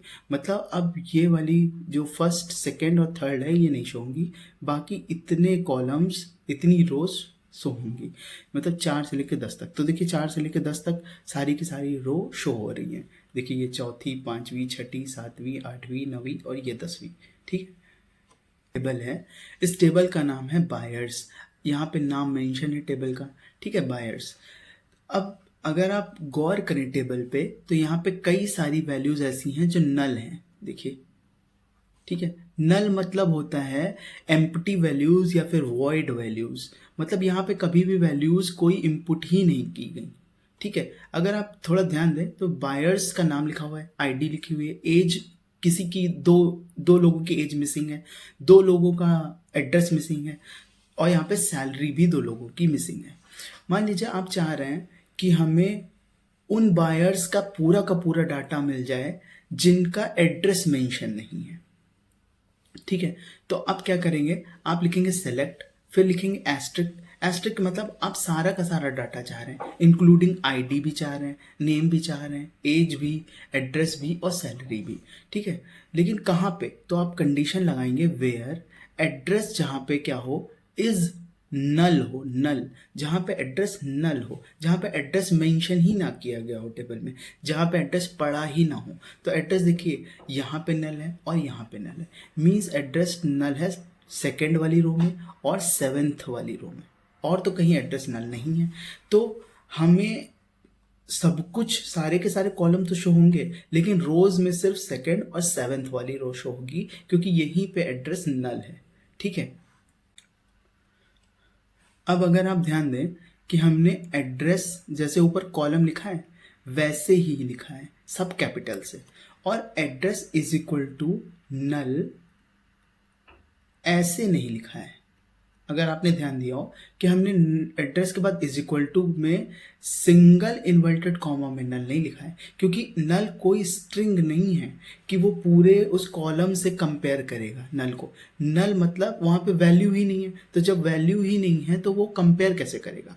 मान लीजिए मुंबई यहाँ पे लिखा होता, तब तो हम सिंगल इन्वर्टेड कॉमा में लिखते, तो वो मुंबई को पूरे एड्रेस में ऐसे ढूंढता कि कहाँ पे मुंबई लिखा हुआ है।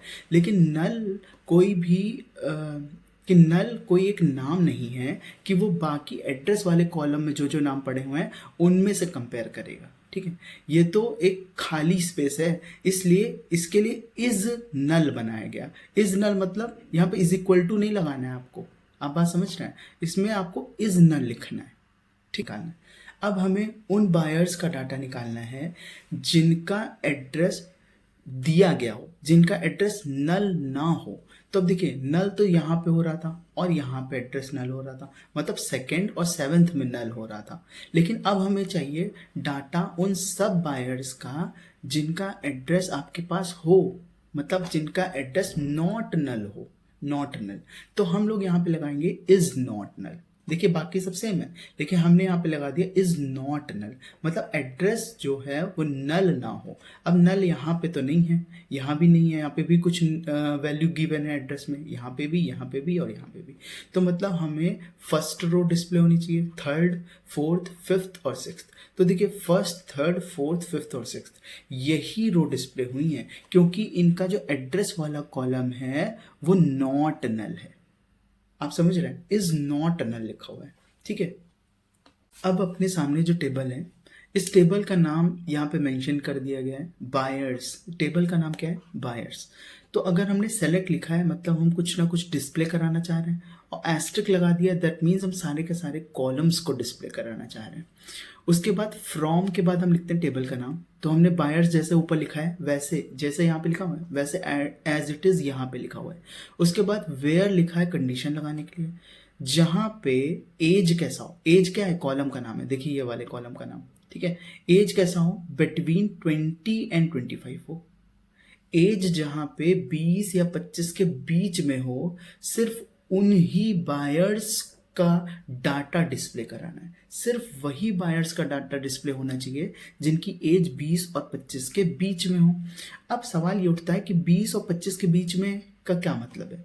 अगर बिटवीन के बाद, ध्यान से सुनिएगा, अगर बिटवीन के बाद 20 और यहाँ पे मान लीजिए कोई भी वैल्यू दी हो, 25 दी हुई, अगर बिटवीन के बाद दो वैल्यूज दी होती हैं तो ये भी इंक्लूडेड होती हैं। कैसी होती हैं, इंक्लूडेड, इसको एक्सक्लूड नहीं करते हैं। इसका मतलब हमें एज लेनी है 20 और 25 के बीच में भी, बीच में कोई हो तो वो तो लेनी है, साथ में 20 अगर एज हो तब भी लेना है, और 25 एज हो तब भी उसको कंसीडर करना है, ठीक है। तो आप यहाँ पे देखेंगे कि एज यहाँ पे क्या 20 और 25 के बीच में है, बिल्कुल नहीं, ये तो ज़्यादा है। क्या यहाँ 20 और 25 के बीच में है, तो देखिए बीच में तो नहीं आ रही है लेकिन 25 तो आ रही है, तो इसको इंक्लूड करते हैं हम लोग। जो ये बिटवीन होता है वो इन दो वैल्यूज को इंक्लूड करता है, तो यहाँ पे हम इसको लेंगे, कंसीडर करेंगे, ठीक है। क्योंकि एज का कॉलम ही देखना है सिर्फ, तो एज के कॉलम में 20 और 25 के बीच में क्या 23 वैल्यू आ रही है, बिल्कुल। क्या 25 आ रही है, 25 को भी लेंगे क्योंकि यहाँ पे इंक्लूड करते हैं ये जो बिटवीन के बाद दो वैल्यूज लिखी होती हैं। आई होप आपको समझ में आ रहा है। अब ये जो है ना 27, ये तो 20 और 25 से ज़्यादा है तो इसको नहीं लेंगे। क्या इसको लेंगे, बिल्कुल इसको लेंगे क्योंकि 20 और 25 के बीच में है, ये भी 20 और 25 के बीच में है। तो सिर्फ सेकेंड, ठीक है, थर्ड, फोर्थ, सिक्स्थ और सेवेंथ, यही आईडी मेंशन होनी चाहिए। तो देखिए सेकेंड, थर्ड, फोर्थ, सिक्स्थ और सेवेंथ, सिर्फ यही आईडी मेंशन हुई है। अभी तक हम लोग ने देखा बिटवीन, और अब हम देखेंगे नॉट बिटवीन। देखिए यहाँ पे लिखा हुआ है सेलेक्ट, मतलब हम डिस्प्ले कराना चाह रहे हैं। एस्ट्रिक का मतलब है सारे के सारे कॉलम्स। फ्रॉम कहाँ से, बायर्स टेबल से, तो ये टेबल का नाम है। कंडीशन लगा दी जहाँ पे एज नॉट बिटवीन हो, मतलब जहाँ पे एज ना हो 25 और 30 के बीच, 25 और 30 के बीच एज ना हो, ठीक है, नॉट बिटवीन लिखा हुआ है। अब अभी आपको याद हो तो हम लोग बिटवीन में कैसे कर रहे थे, बिटवीन अगर 25 एंड 30 लिख दे, मान लीजिए हम लिख देते हैं बिटवीन 25 एंड 30, तो इसका क्या मतलब है कि 25 और 30 के बीच में कोई वैल्यू हो, वो तो इंक्लूड होगी ही, साथ में ये 25 वाला भी इंक्लूड होगा और ये 30 वाला भी इंक्लूड होगा। ये बिटवीन के केस में हम लोग देख रहे थे। लेकिन अब है नॉट बिटवीन। तो नॉट बिटवीन का मतलब है, नॉट बिटवीन का मतलब है कि 25 और 30 के बीच में अगर नॉट बिटवीन लगाए तो इसका मतलब है कि इसके बीच वाली वैल्यू तो लेनी ही नहीं है, क्योंकि ये बिटवीन में काउंट हो रहा है, तो ये भी तो बिटवीन में काउंट हो रहा है और ये भी बिटवीन में काउंट हो रहा है। मतलब ये पूरी ही वैल्यू 25 से 30 हमें नहीं लेनी, हमें या तो 25 से कम वाली वैल्यू लेनी है या 30 से ज़्यादा वाली, 30 से आगे वाली वैल्यू लेनी है या 25 से कम वाली वैल्यू लेनी है। ना ही हमें 25 लेनी है, ना ही 30, ना ही 25 से 30, क्योंकि ये इतना पोर्शन ना वो तो बिटवीन में काउंट हो रहा था, ठीक है। तो नॉट बिटवीन में इतना पोर्शन हटा के बाकी जो होगा वो काउंट होगा, मतलब 25 से कम और 30 से ज़्यादा। 25 और 30 को हम काउंट नहीं करेंगे, ठीक है। तो अगर आप ध्यान से देखें तो यहाँ पे एज क्या है, 32। 32 क्या एज 25 और 30 के बीच में नहीं आ रही है, बिल्कुल ये वाली वैल्यू तो नहीं आ रही है। क्या ये वाली वैल्यू 25 और 30 के बीच में आ रही है, तो हाँ बिटवीन में इसको इंक्लूड करते थे, तो हम यहाँ नॉट बिटवीन में इसको नहीं लेंगे। अब यहाँ देखिए क्या लिखा हुआ, 23। 23 25 और 30 के बीच में नहीं आती है, 25 से कम है तो इसको लेंगे। इसको हम नहीं लेंगे क्योंकि 25 यहाँ पे लिखा हुआ है, ठीक है। अब यहाँ पे क्या हुआ, 27। 27 को लेंगे क्या, देखिए 27 तो इसके बीच में आएगा तो ये भी नहीं लेंगे। 22 देखिए इससे पहले आएगा तो इसको ले लेंगे। 24 देखिए इससे जस्ट पहले आएगा, इससे ले लेंगे क्योंकि यहाँ 25 ने लिखा। अगर मान लीजिए यहाँ पे 25 लिखा होता तो उसको नहीं लेते, यहाँ 30 लिखा होता तब भी उसको नहीं लेते, ठीक है। तो सिर्फ फर्स्ट रो, फर्स्ट वाला मतलब आईडी जिसकी फर्स्ट है, थर्ड है और सिक्स्थ है और सेवेंथ है। सिर्फ इतना ही डाटा शो होगा इतने लोगों का, जिनकी आईडी फर्स्ट है, थर्ड है, सिक्स्थ है और सेवेंथ है। देखिए यहाँ पे शो हो रहा है कि नहीं, फर्स्ट है, थर्ड है, सिक्स्थ है और सेवेंथ है, सिर्फ उनकी आईडी, क्योंकि उनकी जो ये एज है वो 25 और 30 के बीच में नहीं है। अब हम लोग पढ़ेंगे कि कंडीशन में कब हम लोग ग्रेटर देन, कब लेस देन, कब ग्रेटर देन इक्वल टू और कब लेस देन इक्वल टू का इस्तेमाल करते हैं। अब अगर आप देखिए यहाँ पे कि यहाँ पे लिखा हुआ है सेलेक्ट, मतलब हमको डिस्प्ले कराना है, नेम और एज दो ही कॉलम मेंशन किए हैं, तो सिर्फ दो कॉलम ही डिस्प्ले होंगे। फ्रॉम कहाँ से, फ्रॉम के बाद टेबल का नाम, बायर्स, बायर्स नाम की टेबल से, तो कौन सा कॉलम डिस्प्ले होगा, नेम और एज, सिर्फ दो कॉलम। देखिए एक ये वाला नेम और एज, क्या ये पूरे कॉलम डिस्प्ले होंगे? अगर ये यहाँ पे सेमीकोलन लग जाता ना तो यही दो पूरे के पूरे कॉलम डिस्प्ले होते, लेकिन हमने यहाँ पे कंडीशन लगा दी। कंडीशन क्या है, where salary is greater than equal to 3000, जहाँ पे सैलरी कैसी हो, ज़्यादा हो या फिर बराबर हो 3000 के। तो देखिए अब इस कंडीशन के हिसाब से क्या ये 3000 के बराबर या ज़्यादा है? बिल्कुल भी नहीं। सैलरी ये तो ज़्यादा है नहीं। क्या यहाँ पे ज़्यादा है? बिल्कुल भी नहीं। ये भी ज़्यादा नहीं है। ये देखिए 3000 से ज़्यादा है, ये 3000 से ज़्यादा है, ये भी 3000 से ज़्यादा है, ये भी। अब मान लीजिए यहाँ 3000 ही लिखा होता तो वो भी इंक्लूडेड हो जाता, क्योंकि यहाँ पे इक्वल टू भी लगा है ना। अब खाली ग्रेटर देन लगा होता तो 3000 से ज़्यादा भी कंसीडर करते, लेकिन यहाँ पे लिखा हुआ है ग्रेटर देन और इक्वल टू, मतलब 3000 या फिर 3000 से ज़्यादा, ठीक है। और सेमी कोलन से ये क्वेरी को एंड किया गया है। तो अब देखिए सिर्फ ये लास्ट के 4 ही तो शो होंगे आउटपुट में, लेकिन ये सैलरी वाला कॉलम शो नहीं होगा, क्योंकि आपने सेलेक्ट के बाद सिर्फ 2 कॉलम लिखे हैं, नेम और एज। तो मतलब लास्ट के 4 नेम वाले में इतना और लास्ट के 4 एज वाले में इतना ही डिस्प्ले होगा। तो आउटपुट आप देखिए यही तो आ रहा है। अब देखिए अब हम लोग पढ़ेंगे कि कोई नई रो को कैसे इंसर्ट करते हैं।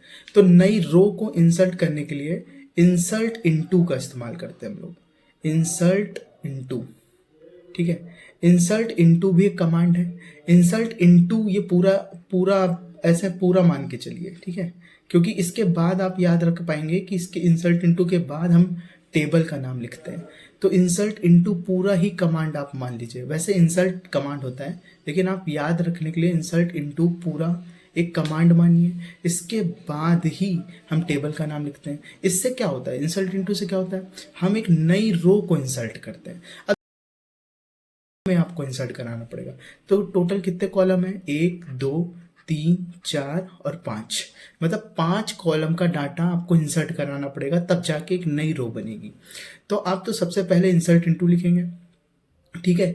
ये कमांड के बाद आपको क्या लिखना है, टेबल का नाम। तो टेबल, किस टेबल में आप वो वैल्यूज इंसर्ट कराना चाहते हैं, तो बायर्स नाम की टेबल पे, ठीक है। अब जो वैल्यूज हैं उनको वैल्यूज करके ब्रैकेट के अंदर लिख देंगे सारी वैल्यूज, ठीक है। इसके नीचे वैल्यूज लिखेंगे, ठीक, और इसके बाद ब्रैकेट लगाएंगे और इसके अंदर ही सारी की सारी वैल्यू लिख देंगे, लास्ट में सेमी कोलन से इसको एंड कर देंगे, ठीक है। अगर वैल्यू, ध्यान से सुनिएगा, अगर वैल्यू अल्फ़ाबेट्स वाली आ रही है, मतलब उसमें लेटर्स आ रहे हैं, ठीक है, जैसे किसी का नाम या कुछ भी, जैसे कुछ भी लिख दीजिए, जैसे शुभम लिख दिया आपने, ठीक है, तो ये एक नाम है, तो यहाँ पे सिंगल इन्वर्टेड कॉमा लगेगा।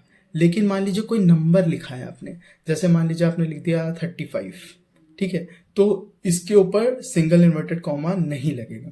लेकिन ध्यान आपको ये देना है कि जिस क्रम में ये कॉलम्स हैं उसी क्रम में डाटा को आप एंटर करेंगे।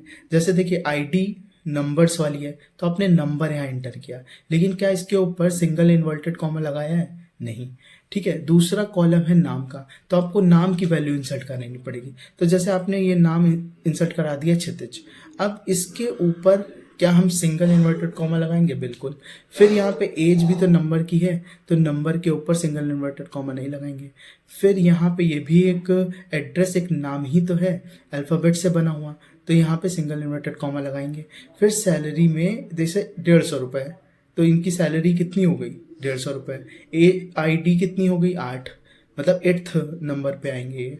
और इनकी एज कितनी हो गई 26 और इनका एड्रेस हो गया लखनऊ। ठीक है, मान लीजिए आपने ये पूरी रो ही इंसर्ट करानी है तो आपने ये पूरा लिख दिया। ठीक, अब देखिए आएगा कैसे, ऐसे। अब देखिए अगर आपने ये लिखा तो एक नई रो इंसर्ट हो जाएगी, 8th क्षितिज 26 लखनऊ और 150 रुपये सैलरी है। ठीक है, इसी को दूसरी तरीके से ऐसे लिख सकते हैं कि आपने लिखा इंसल्ट, फिर लिखा इनटू, फिर बायर्स, बायर्स के बाद आप सारे के सारे कॉलम्स को मेंशन कर दें। मतलब टेबल के बाद यहाँ पे ये जो मेंशन हुआ है ये सारे के सारे कॉलम्स हैं, कॉलम्स मेंशन कर दीजिए। कॉलम्स के बाद वैल्यू के अंदर उनकी वैल्यूज़ को मेंशन कर दीजिए। अब जैसे आईडी सबसे पहले पे है तो आईडी की वैल्यू ये हुई, नेम की वैल्यू ये हुई, एज की वैल्यू ये हुई, एड्रेस की वैल्यू ये हुई और सैलरी की वैल्यू ये हो गई। ठीक है, लेकिन आपको ध्यान ये देना है कि जितने नंबर ऑफ कॉलम्स हों उतने ही नंबर ऑफ वैल्यूज होनी चाहिए। जैसे 1 2 3 4 5, 5 कॉलम है अगर आपके पास तो 1 2 3 4 5, 5 ही वैल्यू होनी चाहिए।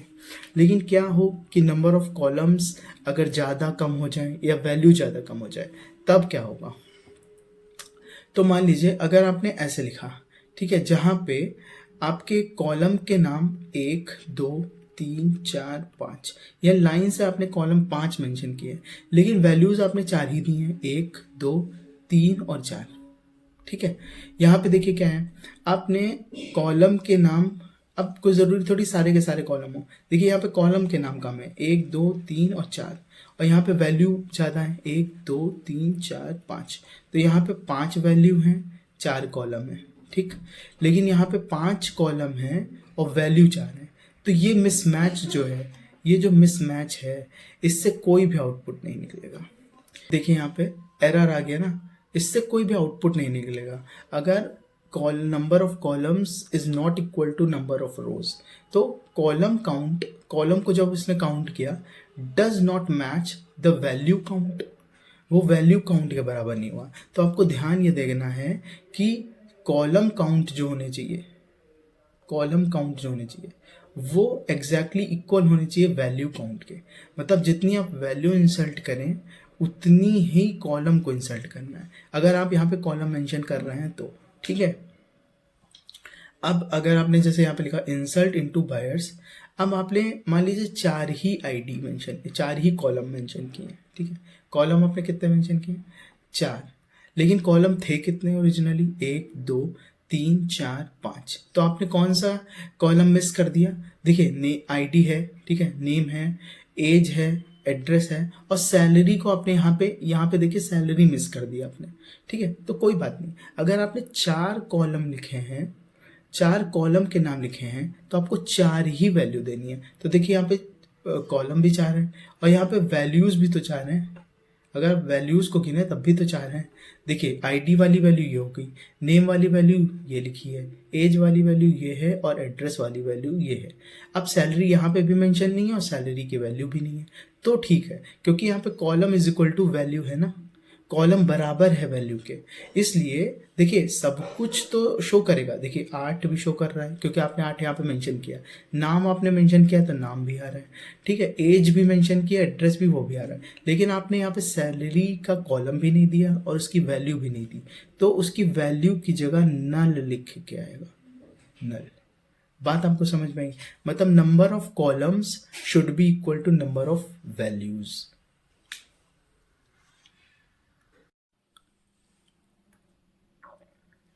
अब हमें क्या करना होगा अगर हम एक से ज़्यादा रोज को टेबल में इंसर्ट कराना चाहते हैं, मतलब मल्टीपल रोज को टेबल में इंसर्ट कराना हो, तब हम कैसे क्वेरी को लिखेंगे।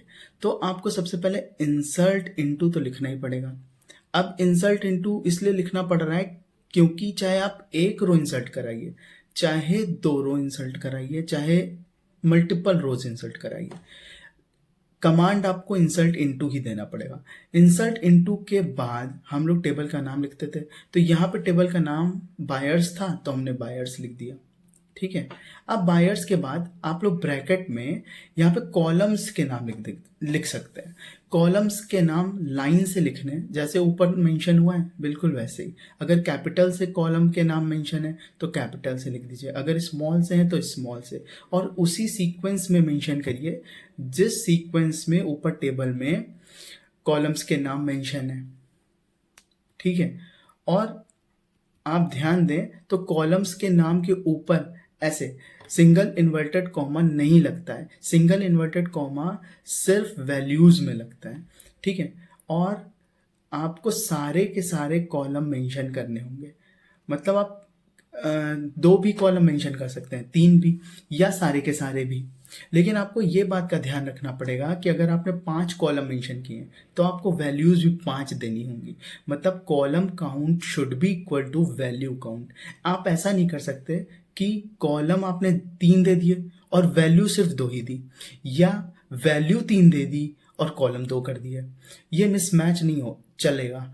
आपको जितने कॉलम आपने दिए हैं उतनी ही वैल्यूज देनी पड़ेगी। जैसे यहाँ पे 1 2 3 4 5, हमने 5 कॉलम दिए तो हर एक रो को इंसर्ट कराते वक्त हम 5 ही वैल्यूज देंगे, और वो भी इसी क्रम में।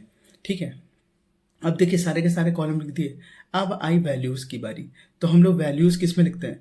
वैल्यूज ऐसे लिखते हैं, फिर ब्रैकेट लगाते हैं, अब यहाँ पे वैल्यू डाल देते हैं। यही वैल्यू पहली रो बनेगी। तो पहली रो में सबसे पहले कौन सा कॉलम है? आईडी। तो आईडी में 8 आपने डाल दिया। ठीक है। अब 8 एक नंबर है तो इसलिए सिंगल इन्वर्टेड कॉमा लगाने की इसमें ज़रूरत नहीं। नेम किसी का भी आप नाम लिख सकते हैं। ठीक है। जैसे मैंने ये नाम लिख दिया क्षितिज। अब यहाँ पे आपको सिंगल इन्वर्टेड कॉमा लगाना पड़ेगा क्योंकि इसमें अल्फ़ाबेट्स और लेटर्स आए हैं। ठीक है। फिर आपने एज लिखा तो आप यहाँ पे एज मेंशन कर सकते हैं, फिर एड्रेस मेंशन कर सकते हैं। ठीक है। एड्रेस में भी सिंगल इन्वर्टेड कॉमा लगेगा। फिर सैलरी, मान लो 150 रुपये ही कमा रहे हैं तो 150 लगा के ऐसे आपने जब ब्रैकेट क्लोज किया तो ये एक रो हो गई। अब आपको दूसरी रो इंसर्ट करानी है ना, तो यहाँ पे सेमीकोलन नहीं लगाएंगे, आप यहाँ पे सेमीकोलन की जगह कॉमा लगा देंगे। ठीक है। कॉमा लगाने के बाद, इस कॉमा के बाद आप ब्रैकेट लगा के दूसरी रो इंसर्ट करा सकते हैं। अब क्या हर एक रो के लिए वैल्यूज बार बार लिखना पड़ेगा? मतलब सेकंड रो के लिए भी वैल्यू यहाँ पे लिखें और थर्ड रो के लिए भी वैल्यू यहाँ पे लिखें? नहीं, सिर्फ एक बार ही आप वैल्यू लिख के मल्टीपल रोज इंसर्ट करा सकते हैं। बस कॉमा लगाते जाइए बीच बीच में। अब मान लीजिए हमें थर्ड रो इंसर्ट करानी होगी तो यहाँ पे कॉमा लगाएंगे, यहाँ ब्रैकेट लगाएंगे, और जब लास्ट रो इंसर्ट कराएंगे उसके बाद सेमीकोलन लगा देंगे। ठीक है। मान लीजिए हम एक और रो इंसर्ट कराना चाह रहे हैं, 9th नंबर पे है, तो आप यहाँ पे कि कुछ भी नाम लिख सकते हैं। सपोज मैंने लिख दिया, कोई भी नाम आप लिख दीजिए, कोई भी एज लिख दीजिए रैंडम। ठीक है। और कोई भी प्लेस लिख दीजिए।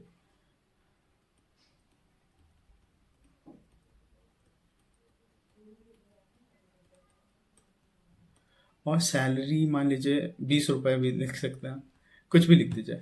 ठीक है। और जब आपको आपकी सारी रोज मेंशन हो जाए उसके बाद आपको एंड करना होगा सेमीकोलन से। ठीक है। आई होप आपको समझ में आ गया होगा कि अगर 2 से ज़्यादा भी रोज होती तो बस हम कॉमा लगाते जाते और ब्रैकेट के अंदर सारी की सारी रो उसी सीक्वेंस में लिखते जाते, फिर लास्ट में सेमीकोलन लगा के एंड कर देते। अभी तक हम लोगों ने सीखा कि टेबल में एक नई रो को कैसे इंसर्ट कराते हैं, लेकिन अब हम लोग सीखने जा रहे हैं कि वो जो हमने नई रो इंसर्ट कराई थी या कोई भी ऑलरेडी प्रेजेंट रो जो है उसे हम कैसे डिलीट करेंगे, किसी भी रो को डिलीट कैसे किया जाए। तो देखिए इसके लिए जो कमांड है, अब नया कमांड हम लोग जो पढ़ने जा रहे हैं वो है डिलीट कमांड। ठीक है। डिलीट कमांड को आप ऐसे समझिए कि डिलीट लिखा जैसे हम सेलेक्ट के बाद फ्रॉम लिख रहे थे, इसी तरह डिलीट के बाद हम लोग फ्रॉम लिखते हैं। डिलीट फ्रॉम, आप या तो पूरा याद कर लीजिए ऐसे कि डिलीट फ्रॉम के बाद हम लोग टेबल लिखते हैं, टेबल का नाम। ठीक है। इसके बाद टेबल का नाम लिखेंगे। टेबल का नाम है बायर्स। ठीक है। आपने लिखा बायर्स। हम कहाँ से डिलीट करना चाह रहे हैं? बायर्स से। अब कंडीशन लगाएंगे वेयर, वेयर जहाँ पे आईडी जो है वो 8 है। क्या यहाँ पे सिंगल इन्वर्टेड कॉमा लगाएंगे? नहीं, क्योंकि ये नंबर है। ठीक है। अब यहाँ पे हमने लगा दिया सेमी कोलन। ठीक है, तो ये देखिए ID 8 कहाँ पे है, यहाँ पे है, मतलब हम ये वाली रो को डिलीट करना चाह रहे हैं, पूरी की पूरी रो को। ठीक, तो डिलीट फ्रॉम बायर्स लिखने के बाद where ID is equal to 8 लिख सकते थे, या फिर where name is equal to Kshitij लिख सकते थे, या फिर एज इज इक्वल टू 26 लिख सकते थे, आप कुछ भी लिख देते। एज देखिए और किसी की 26 नहीं है, सिर्फ इसकी ही है, तो यही 8th वाली रो आपकी डिलीट हो जाती। तो जब आपने ये लिखा तब आउटपुट आपको ये मिलेगा। देखिए अब यहाँ कहीं 8th रो है नहीं, ये तो पूरी डिलीट हो गई ना। ऊपर की 7 रो थी तो ऊपर ये 7 रो आ रही हैं, लेकिन 8th रो नहीं आ रही है, तो आपको ये आउटपुट मिल जाएगा और आपकी 8th वाली रो डिलीट हो जाएगी। अब हम लोग पढ़ने जा रहे हैं अल्टर टेबल कमांड। अब अभी तक हम लोगों ने पढ़ा इंसर्ट क्या करता था, इंसर्ट करता था नई रो को इंसर्ट। लेकिन क्या हो कि अगर आपको नया कॉलम इंसर्ट करना हो, नए कॉलम को इंसर्ट करने के लिए आपको अल्टर टेबल लगाना पड़ेगा।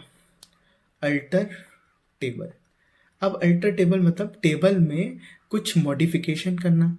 टेबल में हम मॉडिफिकेशन क्या करना चाह रहे हैं कि एक नया कॉलम ऐड करना चाह रहे हैं। तो अल्टर टेबल के बाद हम लोग टेबल का नाम लिखेंगे। टेबल का नाम क्या था, बायर्स। ठीक है, तो हमने बायर्स लिख दिया। अब हम लोग यहाँ लिखेंगे ऐड, क्योंकि हम नया कॉलम ऐड कर रहे हैं ना। लिखा ऐड के बाद हम लोग नए कॉलम का नाम लिखते हैं। नए कॉलम का नाम है ईमेल। देखिए ऊपर तो 1 2 3 4 और 5 ही कॉलम है, क्या ईमेल वाला कॉलम आपको दिख रहा है, नहीं। तो ईमेल नाम का एक नया कॉलम आप ऐड करना चाह रहे हैं। अब खाली इतना लिखने से काम नहीं है, अगर आपने ईमेल लिख दिया और इतना ही छोड़ दिया तो वो कुछ नहीं रिस्पॉन्ड करेगा। आपको ये बताना होगा कि ईमेल में आने वाला जो डाटा है, जो वैल्यूज़ हैं, वो किस टाइप की हैं। तो आपको ईमेल कॉलम का नाम लिखने के बाद इसका डाटा टाइप लिखना पड़ेगा। डाटा टाइप मतलब उसमें जो डाटा वो होल्ड कर रहा है, ये वाला कॉलम वो किस टाइप का है, तो आपको डाटा टाइप यहाँ लिखना पड़ेगा। अब देखिए ईमेल के बाद मैंने वैर कैर लिखा है, वेरिएबल और कैरेक्टर को मिला के बनता है वैर कैर, जिसकी लिमिट दे रखी है 255। तो आप यहाँ पे वैर कैर लिख सकते हैं, क्योंकि ईमेल बड़ी होगी ना, ईमेल तो सबकी बड़ी होती है, @gmail.com, xyz@gmail.com, abc@gmail.com, कुछ भी हो सकता था। ठीक है, तो ईमेल होती हैं बड़ी, इसलिए हम लोग ने वैर कैर 255 देके सेमी कोलन से इस क्वेरी को एंड कर दिया। अब ऐड के बाद आपने समझा कि कॉलम का नाम लिखते हैं, कॉलम के नाम के बाद कॉलम का डाटा टाइप लिखते हैं, तो आपने ये डाटा टाइप लिख दिया। अगर कोई ये कॉलम इंटीजर वैल्यू को कंटेन करने वाला होता तो हम इंटीजर लिख सकते थे, कैर भी लिख सकते थे। ठीक है, तो आपने ये समझा कि अल्टर टेबल से हम लोग ने एक नए कॉलम को ऐड कर सकते हैं। तो देखिए आईडी ऊपर था, नेम भी था, एज भी था, एड्रेस भी था, सैलरी भी था, इसके बगल में ईमेल नाम का एक कॉलम ऐड हो जाएगा। अभी आपने इसमें कोई वैल्यू इंसर्ट नहीं की है, इसलिए सारी की सारी वैल्यू कैसे दिखा रही है, नल। अब देखिए, अब अल्टर टेबल से और क्या कर सकते हैं। अल्टर टेबल से हम एक नए कॉलम को ऐड कर सकते थे, अभी हम लोगों ने ये सीखा। ठीक है, अल्टर टेबल कमांड से कॉलम के नाम को भी चेंज कर सकते हैं। तो हमने लिखा अल्टर टेबल, ठीक है, उसके बाद टेबल का नाम लिखना पड़ेगा, फिर रीनेम लगाना पड़ेगा। ऐड नहीं, ऐड करना होता तो कॉलम का नाम लिखते, ठीक है, लेकिन नए कॉलम का नाम लिखते। लेकिन अब हम क्या कर रहे हैं, रीनेम कर रहे हैं। रीनेम के बाद कॉलम लिखना है, rename column old name to new name, rename column आपको लगाना पड़ेगा। रीनेम कॉलम के बाद old name to new name. ठीक है, तो आपने देखा अल्टर टेबल लगाया आपने। अल्टर टेबल के बाद आप टेबल का नाम लिख देंगे, फिर आप रीनेम कॉलम लगाएंगे। तो आप किस कॉलम को रीनेम करना चाह रहे हैं, ईमेल को। यहाँ पुराना नाम लिखते हैं कॉलम का, फिर उसके बाद टू लगाते हैं, टू के बाद हम लोग नए कॉलम का नाम लिखते हैं। नए कॉलम का नाम हमने WhatsApp_नंबर लिखा है। तो देखिए यहाँ पे भी WhatsApp_नंबर नाम का नया कॉलम बन गया। लेकिन इस कॉलम में अभी हम लोग ने वैल्यूज इंसर्ट नहीं की हैं, इसलिए ये नल ही वैल्यूज लेगा। क्या यहाँ पे डाटा टाइप लिखते हैं, नहीं। देखिए डाटा टाइप तो तो ऑलरेडी आपने बता दिया है कि वैर कैर है, बस आपने कॉलम का नाम चेंज किया है, तो यहाँ सिर्फ नाम से ही काम चल जाएगा, आपको इसका डाटा टाइप लिखने की जरूरत नहीं। और लास्ट में सेमी कोलन से एंड करना नहीं भूलेंगे। अब अल्टर टेबल से हम लोगों ने सीखा एक नया कॉलम ऐड करना, उस कॉलम का नाम चेंज करना रीनेम कॉलम से। ठीक है, अब हम लोग अल्टर टेबल के साथ देखेंगे ड्रॉप कॉलम। ठीक है, अल्टर टेबल अब हम लोग देखने जा रहे हैं अपडेट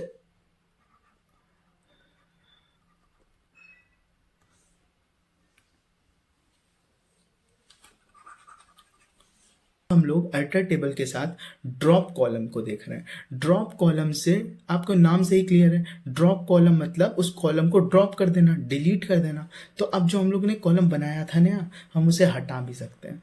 अब बस आपको क्या करना है, अल्टर टेबल बायर्स, फिर आपने लिखा ड्रॉप कॉलम। अब जो कॉलम का नाम हम तो चेंज कर चुके थे, व्हाट्सएप अंडरस्कोर नंबर कर दिया था, तो हमको ड्रॉप कॉलम वही ड्रॉप करना है ना, तो हम लोग ने व्हाट्सएप अंडरस्कोर नंबर लिखा। तो देखिए यहाँ पे जो कॉलम आ रहा था व्हाट्सएप अंडरस्कोर नंबर वाला, वो अब नहीं आ रहा है, वो ड्रॉप हो गया, मतलब डिलीट हो गया, ये डिलीट कर दिया। तो डिलीटिंग ऑफ कॉलम के लिए डिलीट कॉलम नहीं है, ड्रॉप कॉलम है बस। तो आपने देखा कि कॉलम को डिलीट करने के लिए ड्रॉप कॉलम का इस्तेमाल होता है, और लास्ट में हम लोग सेमी कोलन से इस क्वेरी को एंड करते हैं। अब आपके सामने है अपडेट कमांड। अपडेट कमांड से हम लोग क्या करते हैं कि प्री एग्जिस्टिंग डाटा जो पहले से आपके पास है उसी में कुछ अपडेट कर दिया, उसी में कुछ बदलाव ला दिए जो पहले से डाटा आपके पास है। ठीक है, तो अब आप देख सकते हैं बायर्स टेबल आपके सामने दी गई है। अगर आपको इसी टेबल में अपडेट करना है तो सबसे पहले आपको लिखना पड़ेगा अपडेट, उसके बाद इस टेबल का नाम। ठीक है, फिर सेट करना पड़ेगा। सेट मतलब आप चाह रहे हैं कि क्या चीज परिवर्तन आप करते हैं, तो क्या परिवर्तन करते हैं वो यहां लिखते हैं ऊपर सेट के बाद। ठीक है, लेकिन कहाँ पे परिवर्तन करते हैं, कहाँ पे वो चेंज लाएंगे, तो कहाँ वाला चेंज हम लोग नेक्स्ट लाइन में लिखते हैं, वेयर के बाद, इस कंडीशन के बाद लिखते हैं। तो हमने सेट कर दिया सैलरी इज इक्वल टू, मतलब सैलरी को सैलरी में ही 1 करोड़ का इंक्रीमेंट कर दिया, मतलब हम लोग करोड़पति बनाना चाह रहे हैं, सैलरी 1 करोड़ से बढ़ा दी। अब किसकी सैलरी 1 करोड़ से बढ़ा दी, वो कंडीशन है, वो कहाँ पे ये 1 करोड़ इंक्रीमेंट होगा, वो लिखा हुआ यहाँ पे where name is equal to Ramesh, जहाँ पे नाम रमेश हो उसकी सैलरी में 1 करोड़ का इंक्रीमेंट कर दीजिए, एड ऑन कर दीजिए। मतलब जहाँ पे नाम रमेश हो, मतलब हम लोग रमेश की सैलरी को 1 करोड़ से बढ़ाना चाह रहे हैं। ठीक है, तो अगर आप देखें तो नाम, ये कॉलम का नाम है नेम, तो ये नेम है, नेम कहाँ पे, रमेश है यहाँ पे, तो सिर्फ रमेश की ही सैलरी में इंक्रीमेंट आएगा, वो भी कितना, 1 करोड़ का, क्योंकि यहाँ पे आपने 1 करोड़ लिखा है। तो पहले रमेश की सैलरी देखिए यहाँ पे 2000 थी। ठीक है, अब देखिए यहाँ पे रमेश की ही सैलरी सिर्फ 1,02,000 हो गई। ठीक है, 1 10 100,000 10,000 लाख 10 लाख और करोड़। ठीक है, तो आई होप आपको समझ में आ गया होगा कि अपडेट कमांड का इस्तेमाल हम कैसे करते हैं। अब हम लोग देखने जा रहे हैं डिलीट फ्रॉम कमांड। अब ये जो डिलीट कमांड है ये फ्रॉम के साथ लगता है, तो डिलीट फ्रॉम के बाद हम लोग टेबल का नाम लिखेंगे। डिलीट फ्रॉम के बाद टेबल का नाम लिखा, टेबल के नाम के बाद कंडीशन में लिख दिया गया कि एज इन। इन आपको याद हो तो इन कई डिफरेंट टाइप ऑफ कंडीशंस को एक साथ मर्ज करके लिखने के काम आता है, एक साथ कंपाइल करके लिखने के काम आता है। बार बार आपको एंड से कई कंडीशंस को जोड़ना ना पड़े और एक साथ ही आप उन कंडीशंस को लिख दें, इसलिए इन आपने पढ़ा है और नॉट इन भी आपने पढ़ा है। ठीक है, तो इन आई होप यहाँ समझ में आ रहा होगा कि क्यों लिखा गया है। तो एज इन 25, 23, 22, इसका मतलब है कि एज हो 25, 23 और 22, जहां भी एज 25, 23 और 22 होगी वो चीज को डिलीट कर दो। कहां से, किस टेबल से, बायर्स नाम की टेबल से। ठीक है, तो आपको एज देखना है, ऊपर देखिए एज कॉलम में कहाँ पे 25, 23 और 22 आ रहा है, तो 25 तो यहाँ आ रहा है, 23 तो यहाँ आ रहा है और 25 यहाँ पे आ रहा है, यहाँ 22 आ रहा है। ठीक है, तो मतलब सेकेंड वाली डिलीट कर दो रो, थर्ड वाली रो डिलीट कर दो, फोर्थ वाली रो डिलीट कर दो और सिक्स्थ वाली रो डिलीट कर दो। तो अपने पास कौन सी रो बचेगी, फर्स्ट, 5th और 7th। तो अगर आप यहाँ पे रन होने के बाद जो टेबल आएगी वो देखें ध्यान से, तो इसमें भी तो 1st, 5th और 7th आ रहा है। यहाँ पे एज देखिए सिर्फ वही बची हैं, 25, 23 और 22 के बाद इनको छोड़ के जो एज बची है सिर्फ वही वाला डाटा डिस्प्ले हुआ है, बाकी तो सब डिलीट हो गया है। तो आपने जाना कि डिलीट फ्रॉम कमांड से हम रोज को भी डिलीट कर सकते हैं। अब आपके सामने वही टेबल है बायर्स, ठीक है, लेकिन इस बार हम लोग बिटवीन के बारे में पढ़ रहे हैं। बिटवीन और नॉट बिटवीन आपको दो पढ़ने हैं, ठीक है, नॉट बिटवीन भी। अब बिटवीन जो होता है वो दो वैल्यूज के बीच की वैल्यू को डिनोट करता है या इन दो वैल्यूज को भी डिनोट करता है। आपको बस ये समझना है, क्या इन दो वैल्यूज को लेके बिटवीन बना है कि सिर्फ इन दो वैल्यूज के बीच वाली वैल्यूज को बिटवीन शो करता है। तो अगर आप देखें select name address from buyers, मतलब आप क्या करना चाह रहे हैं, सिर्फ नेम वाला कॉलम और एड्रेस वाला कॉलम ही शो कराना चाह रहे हैं। किस टेबल से? बायर्स नाम की टेबल से। वेयर एज बिटवीन 27 एंड 32, जहां पे एज कैसी हो, 27 और 32 के बीच में हो। अब 27 और 32 को इंक्लूड करेंगे कि नहीं? तो देखिए यहाँ पे तो 32 एग्जैक्टली 32 ही एज हो गई, मतलब ये वाली। तो क्या हम इसको इंक्लूड करेंगे? तो बिल्कुल। तो आपको ध्यान देना है कि बिटवीन के केस में ये जो दो वैल्यूज होती हैं इनके बीच की वैल्यूज तो लेते ही हैं, साथ में ये दो वैल्यूज को भी इंक्लूड करते हैं, ठीक है। तो कहीं भी 32 लिखा होगा तो क्या इसको इंक्लूड करेंगे? बिल्कुल। 27 और 32 के बीच में क्या 25 आता है? नहीं। क्या ये आता है? नहीं। क्या ये यहाँ देखिए 27, देखिए यहाँ पे लिखा हुआ है, तो क्या इस वैल्यू को लेंगे? बिल्कुल इंक्लूड करेंगे। क्या 22 आता है 27 और 32 के बीच में? नहीं और नहीं। तो मतलब सिर्फ दो रो डिस्प्ले होनी चाहिए, फर्स्ट वाली और 5th वाली। लेकिन क्या ये आईडी वाला कॉलम डिस्प्ले होना चाहिए? नहीं। कौन सा कॉलम दो डिस्प्ले होंगे? नेम और एड्रेस। मतलब नेम का राजेश डिस्प्ले होना चाहिए और एड्रेस का अहमदाबाद, ठीक है। और 5th रो से हार्दिक डिस्प्ले होने चाहिए और एड्रेस से भोपाल। सिर्फ ये चार चीजें डिस्प्ले होनी चाहिए, रमेश, अहमदाबाद, हार्दिक, भोपाल, ठीक है। अब आप आउटपुट देखना चाहें तो आप देखिए सिर्फ आउटपुट में यही डिस्प्ले हो रहा है, रमेश, अहमदाबाद, हार्दिक और भोपाल। आई होप समझ में आ रहा है। अब देखिए इसी बिटवीन को अगर हम सिंबल्स में लिखें तो क्या हम बिटवीन को सिंबल्स में नहीं लिख सकते? बिल्कुल। तो आप इस चीज को ही वेयर एज बिटवीन 27 एंड 32, इसे आप ऐसे भी लिख सकते हैं। अब ये भी तो वही बात हो गई कि एज 27 से ज्यादा भी हो सकती है और बराबर भी हो सकती है, तब तो इसको इंक्लूड करेंगे। और एज 32 से कम भी हो सकती है और बराबर भी हो सकती है। तो देखिए यहाँ अगर 27 लिखा था तो इसको भी इंक्लूड किया आपने, और यहाँ पे 32 लिखा था तो इसको भी इंक्लूड किया, और इसके बीच की वैल्यूज को तो इंक्लूड करेंगे ही क्योंकि बिटवीन लगा हुआ है, ठीक है। तो 27 से बड़ा या बराबर हो और 32 से छोटा या बराबर हो, ये दोनों ही वैल्यूज, ये सारी की सारी वैल्यूज इसके बीच में जो आएंगी इंक्लूडिंग 27 एंड 32, वो बिटवीन में गिनी जाएंगी। अब देखिए अब हमें पढ़ना है नॉट बिटवीन के बारे में, ठीक है। अभी तक हम लोग बिटवीन में देखे कि 27 और 32 अगर लिखा है, मतलब 27 और 32 लिखा है, तो इसके बीच की वैल्यूज सब लेंगे, 27 को भी लेंगे और 32 को भी लेंगे। तो नॉट बिटवीन का क्या मतलब हुआ? नॉट बिटवीन 27 32 का मतलब हुआ कि वैल्यूज 27 और 32 के बीच में ना हो और 27 32 भी ना हो, क्योंकि इतना पोर्शन तो बिटवीन ने कवर किया ना, तो इतना पोर्शन नॉट बिटवीन में हम इंक्लूड नहीं करेंगे। तो मतलब वैल्यूज ना 27 से कम होनी चाहिए और वैल्यूज 32 से ज़्यादा होनी चाहिए, ठीक है। अब वैल्यूज मतलब एज वाले कॉलम की वैल्यूज, एज मतलब 27 से कम होनी चाहिए और 32 से ज़्यादा होनी चाहिए। 27 और 32 एज नहीं लेनी है, ठीक है। तो ये क्या 27 और 32 के बीच में है? 32 तो है, लेकिन क्या इस 32 को लेंगे? नहीं लेंगे। 27 और 32 के बीच में है? नहीं है, नॉट बिटवीन है, तो इसको ले लेंगे इस वैल्यू को, ठीक है। 27 और 32 के बीच में ये वैल्यू नहीं है तो इसको भी ले लेंगे। 27 और 32 के बीच में ये वैल्यू नहीं है तो इसको भी ले लेंगे। इसको नहीं लेंगे क्योंकि 27 इंक्लूड होता था बिटवीन में, तो नॉट बिटवीन में इसको नहीं लेंगे।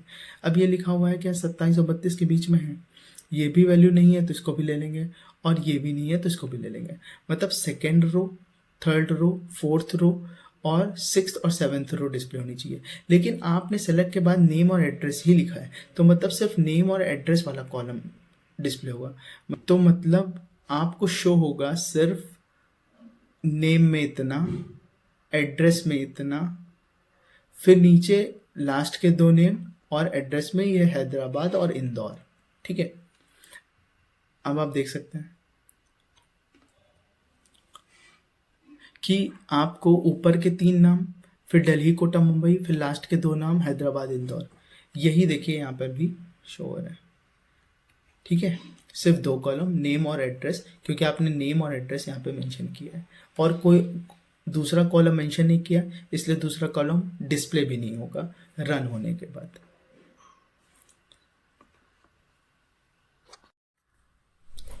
तो अभी तक हम लोगों ने पढ़ा है सेलेक्ट कमांड को, ठीक है, अपडेट कमांड को, अपडेट के साथ सेट लगता था, है ना, इंसर्ट इनटू कमांड को, डिलीट फ्रॉम को, अल्टर टेबल को।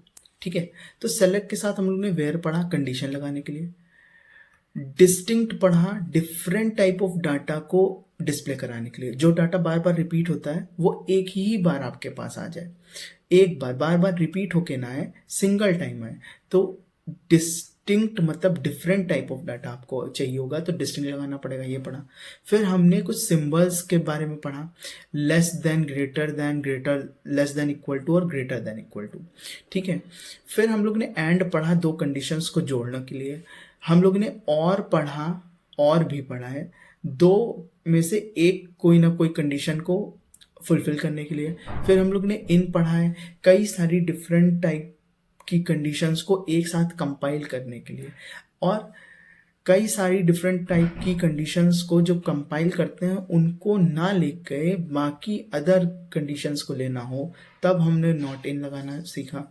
ऑर्डर बाय से हम लोग ने जाना कि असेंडिंग ऑर्डर में हम वैल्यूज़ को सॉर्ट कर सकते हैं। फिर ऑर्डर बाय डिसेंडिंग से डिसेंडिंग ऑर्डर में वैल्यूज सॉर्ट हो जाती हैं।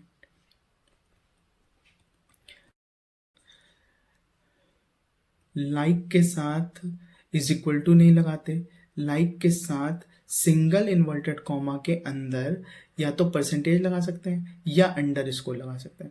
परसेंटेज लगाते हैं 0 कैरेक्टर के लिए, सिंगल कैरेक्टर के लिए या मल्टीपल कैरेक्टर के लिए, और अंडर स्कोर लगाते हैं सिर्फ सिंगल कैरेक्टर के लिए। फिर हम लोग ने बिटवीन पढ़ा, बिटवीन में जो दो वैल्यूज़ होती हैं इनके बीच की वैल्यूज़ तो लेते ही हैं, क्योंकि बिटवीन तो कह रहा है कि लो, और ये जो वैल्यूज़ होती हैं इनको भी लेते हैं, इंक्लूड करते हैं। ठीक है, नॉट बिटवीन में ना ही ये लेते हैं, ना ही इनके बीच की वैल्यू, ना ही ये। ठीक है, तो ये कोई भी वैल्यू नॉट बिटवीन में नहीं लेते हैं। फिर इस नल में जहाँ जहाँ टेबल में वैल्यूज़ इंसर्ट नहीं की गई हैं, मतलब वहाँ पे नल वैल्यू वो शो करेगा।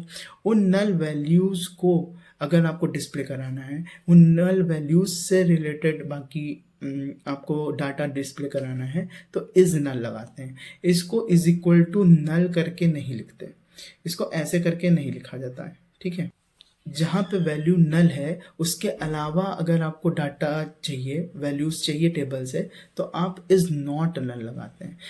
अब अपडेट के साथ ना हम सेट कर सकते हैं कोई भी नई वैल्यू को। तो आपने अपडेट लिखा, अपडेट के बाद हम लोग टेबल का नाम लिखते थे। ठीक है, फिर हम लोग सेट क्या करना चाहते हैं वो यहाँ पे लिखते थे सेट के बाद, कि हम क्या चीज़ सेट करना चाहते हैं। लेकिन हम लोग कहाँ वो चीज़ सेट करना चाहते हैं वो हम लोग वेयर की कंडीशन में लिखते थे, है ना। तो ये हम लोग ने सीखा था। इंसर्ट इनटू के बाद टेबल का नाम लिखते थे कि हम लोगों को कोई नई रो इंसर्ट करानी हो, रो, तो वैल्यूज़ के बाद ब्रैकेट में हम लोग वो वैल्यूज़ सारी इंसर्ट कराते जाते थे कॉमा लगा के। अगर वैल्यूज़ अल्फ़ाबेट्स वाली होती थी तो हम लोग ऐसे सिंगल इन्वर्टेड कॉमा लगा देते थे, है ना। लेकिन अगर वैल्यूज़ डिजिट वाली होती थी, इंटीजर वैल्यू होती थी, तो हम लोग सेमी कोलन को नहीं लगाते थे। ठीक, तो हम लोग सिंगल इन्वर्टेड कॉमा को नहीं लगाते थे, फिर लास्ट में सेमी कोलन से एंड कर देते थे। अब यहाँ पे लिखा हुआ डिलीट फ्रॉम, डिलीट फ्रॉम का मतलब होता है हम लोग रो को डिलीट करना, रो को डिलीट करना। ठीक है, कॉलम को डिलीट करने के लिए ड्रॉप कॉलम होता है, ठीक है, लेकिन रो को डिलीट करने के लिए डिलीट फ्रॉम होता है। अल्टर टेबल से हम लोग नया कॉलम ऐड कर सकते हैं। ठीक है, इस कॉलम को ऐड करने के बाद उस कॉलम का डाटा टाइप आपको लिखना ज़रूरी है। ठीक है, लेकिन अल्टर टेबल के साथ अगर रीनेम कॉलम है तो आपको ओल्ड कॉलम लिखना है, फिर टू लिखना है, फिर नया कॉलम का नाम लिखना है। ठीक है, यहाँ पे ओल्ड लिखना है और यहाँ पे नए कॉलम का नाम लिखना है। ठीक, फिर अल्टर टेबल के साथ ड्रॉप कॉलम लगा के कॉलम का नाम देते ही वो कॉलम डिलीट हो जाता है। तो कॉलम को डिलीट करना है तो ड्रॉप कॉलम, लेकिन रो को डिलीट करना है तो डिलीट फ्रॉम कमांड का इस्तेमाल करेंगे। तो आई होप आपको इस वीडियो में हर एक बात समझ में आई होगी। Thank you for watching the video.